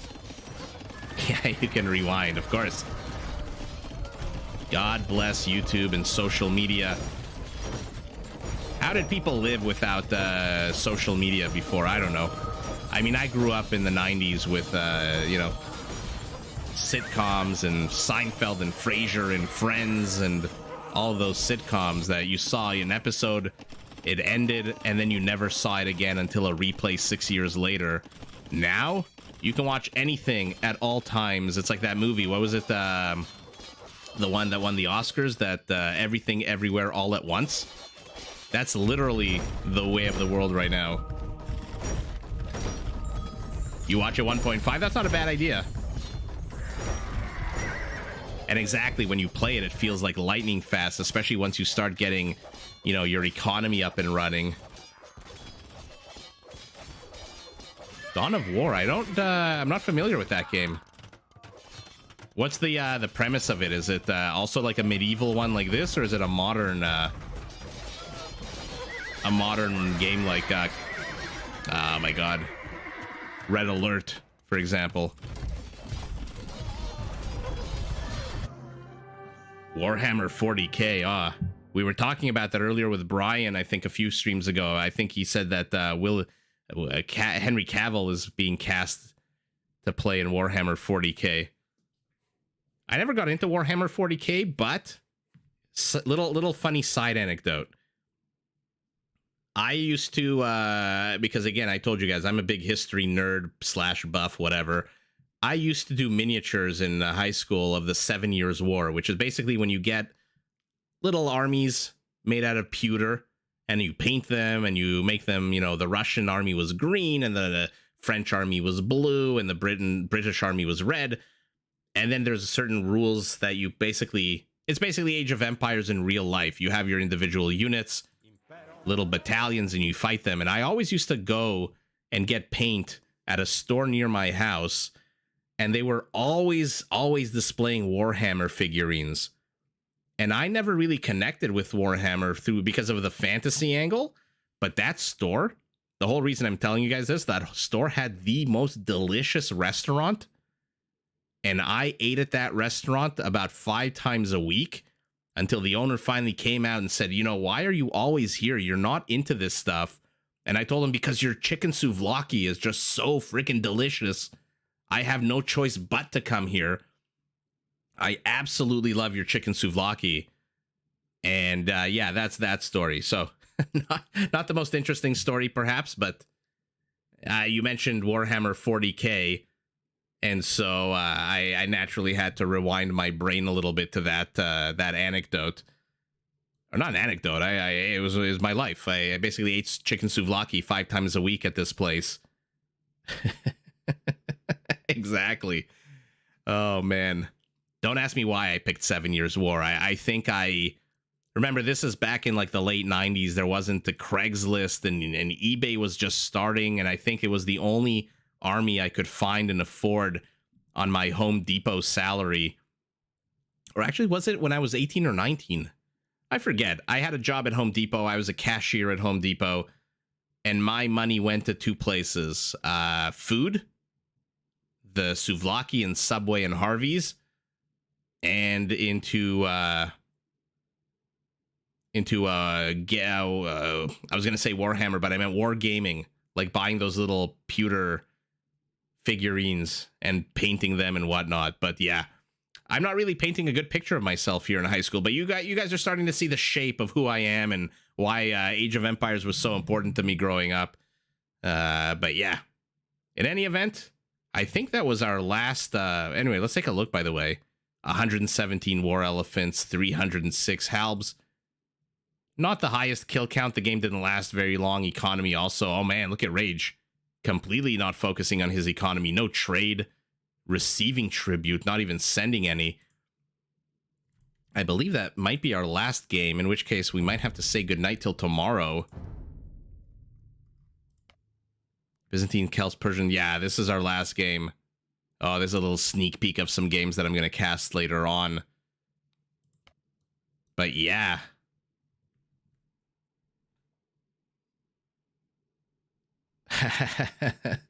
Well, there you go. Exactly. All it takes is somebody to introduce us to something or some little chance encounter, and all of a sudden we are fascinated by something, whether it's a video game or a sport or a book or a series of books. I mean, what was he to me? My great uncle once took me to a bookstore. Out of an entire random display of fantasy, he picked out a Terry Pratchett. I think it was The Color of Magic. I think it was the first Terry Pratchett Discworld book. And he said, you know what? I don't know what this is. The cover looks funny. And here you go. I'm going to buy it for you. Tell me if it's any good. And it was a short book, very easily read. And since then, I've read every single Terry Pratchett book on the face of the earth. All the Discworld novels, all of it. So you never know. Little tiny encounters like that, little tiny situations, always, life's funny like that. In any event, not to get too philosophical, thank you so much for the super chat. Thank you so much for joining us. I'm glad you could catch us live. And yeah, to everyone else here, yes, it absolutely is the book with Great Atuin is the name of the magic turtle. I don't know what the name of the 4 elephants who carry the Discworld on top of his back are. Not, I'm not going to pretend to be that much of a devotee. But yes, that is that series of books. It's called Discworld because the world is basically a flat disc, which some people, I guess, still believe is the case. A bunch of flat earthers. So not too far-fetched, but yeah, thanks everyone for joining. I'm glad we could do wow, almost 3 hours. Yikes. I am definitely going to get myself some food right now. It is 11 p.m. I'll see what's open or what I have in the fridge first. But yeah, everyone, thank you for joining. Thank you for commenting. If you're new to the channel, please do like, subscribe if you like what you saw. Even if you hated what you saw, help me out. Like and subscribe anyway. Quadman, she is doing fantastic. We still don't know exactly when the baby is supposed to come. Like I said, at some point in the next 2 weeks. So knock on wood. I'll keep you guys updated just because, again, I'm not going to be able to live stream, obviously, if I'm in the hospital. But yeah, she is doing well. Thank you so much for asking. I'll let her know that you asked, and I definitely plan on eating something good. It's probably not going to be something healthy, but it definitely will be something good. And yeah, thank you so much. Good night. And I'll catch everyone hopefully tomorrow. Although tomorrow's the weekend, I don't want to interfere with people's evening plans. I'll see if I stream during the day or at in the evening. But in any event, I'll catch you guys on the next one. Thanks so much for joining, commenting, all that good stuff. And I'm glad I could share the game with you guys, and you guys can share the game with me because we all love Age of Empires. And yeah, I'm running out of things to say, so I'm just going to end it here. Have a great night, and I'll see you guys tomorrow. Bye.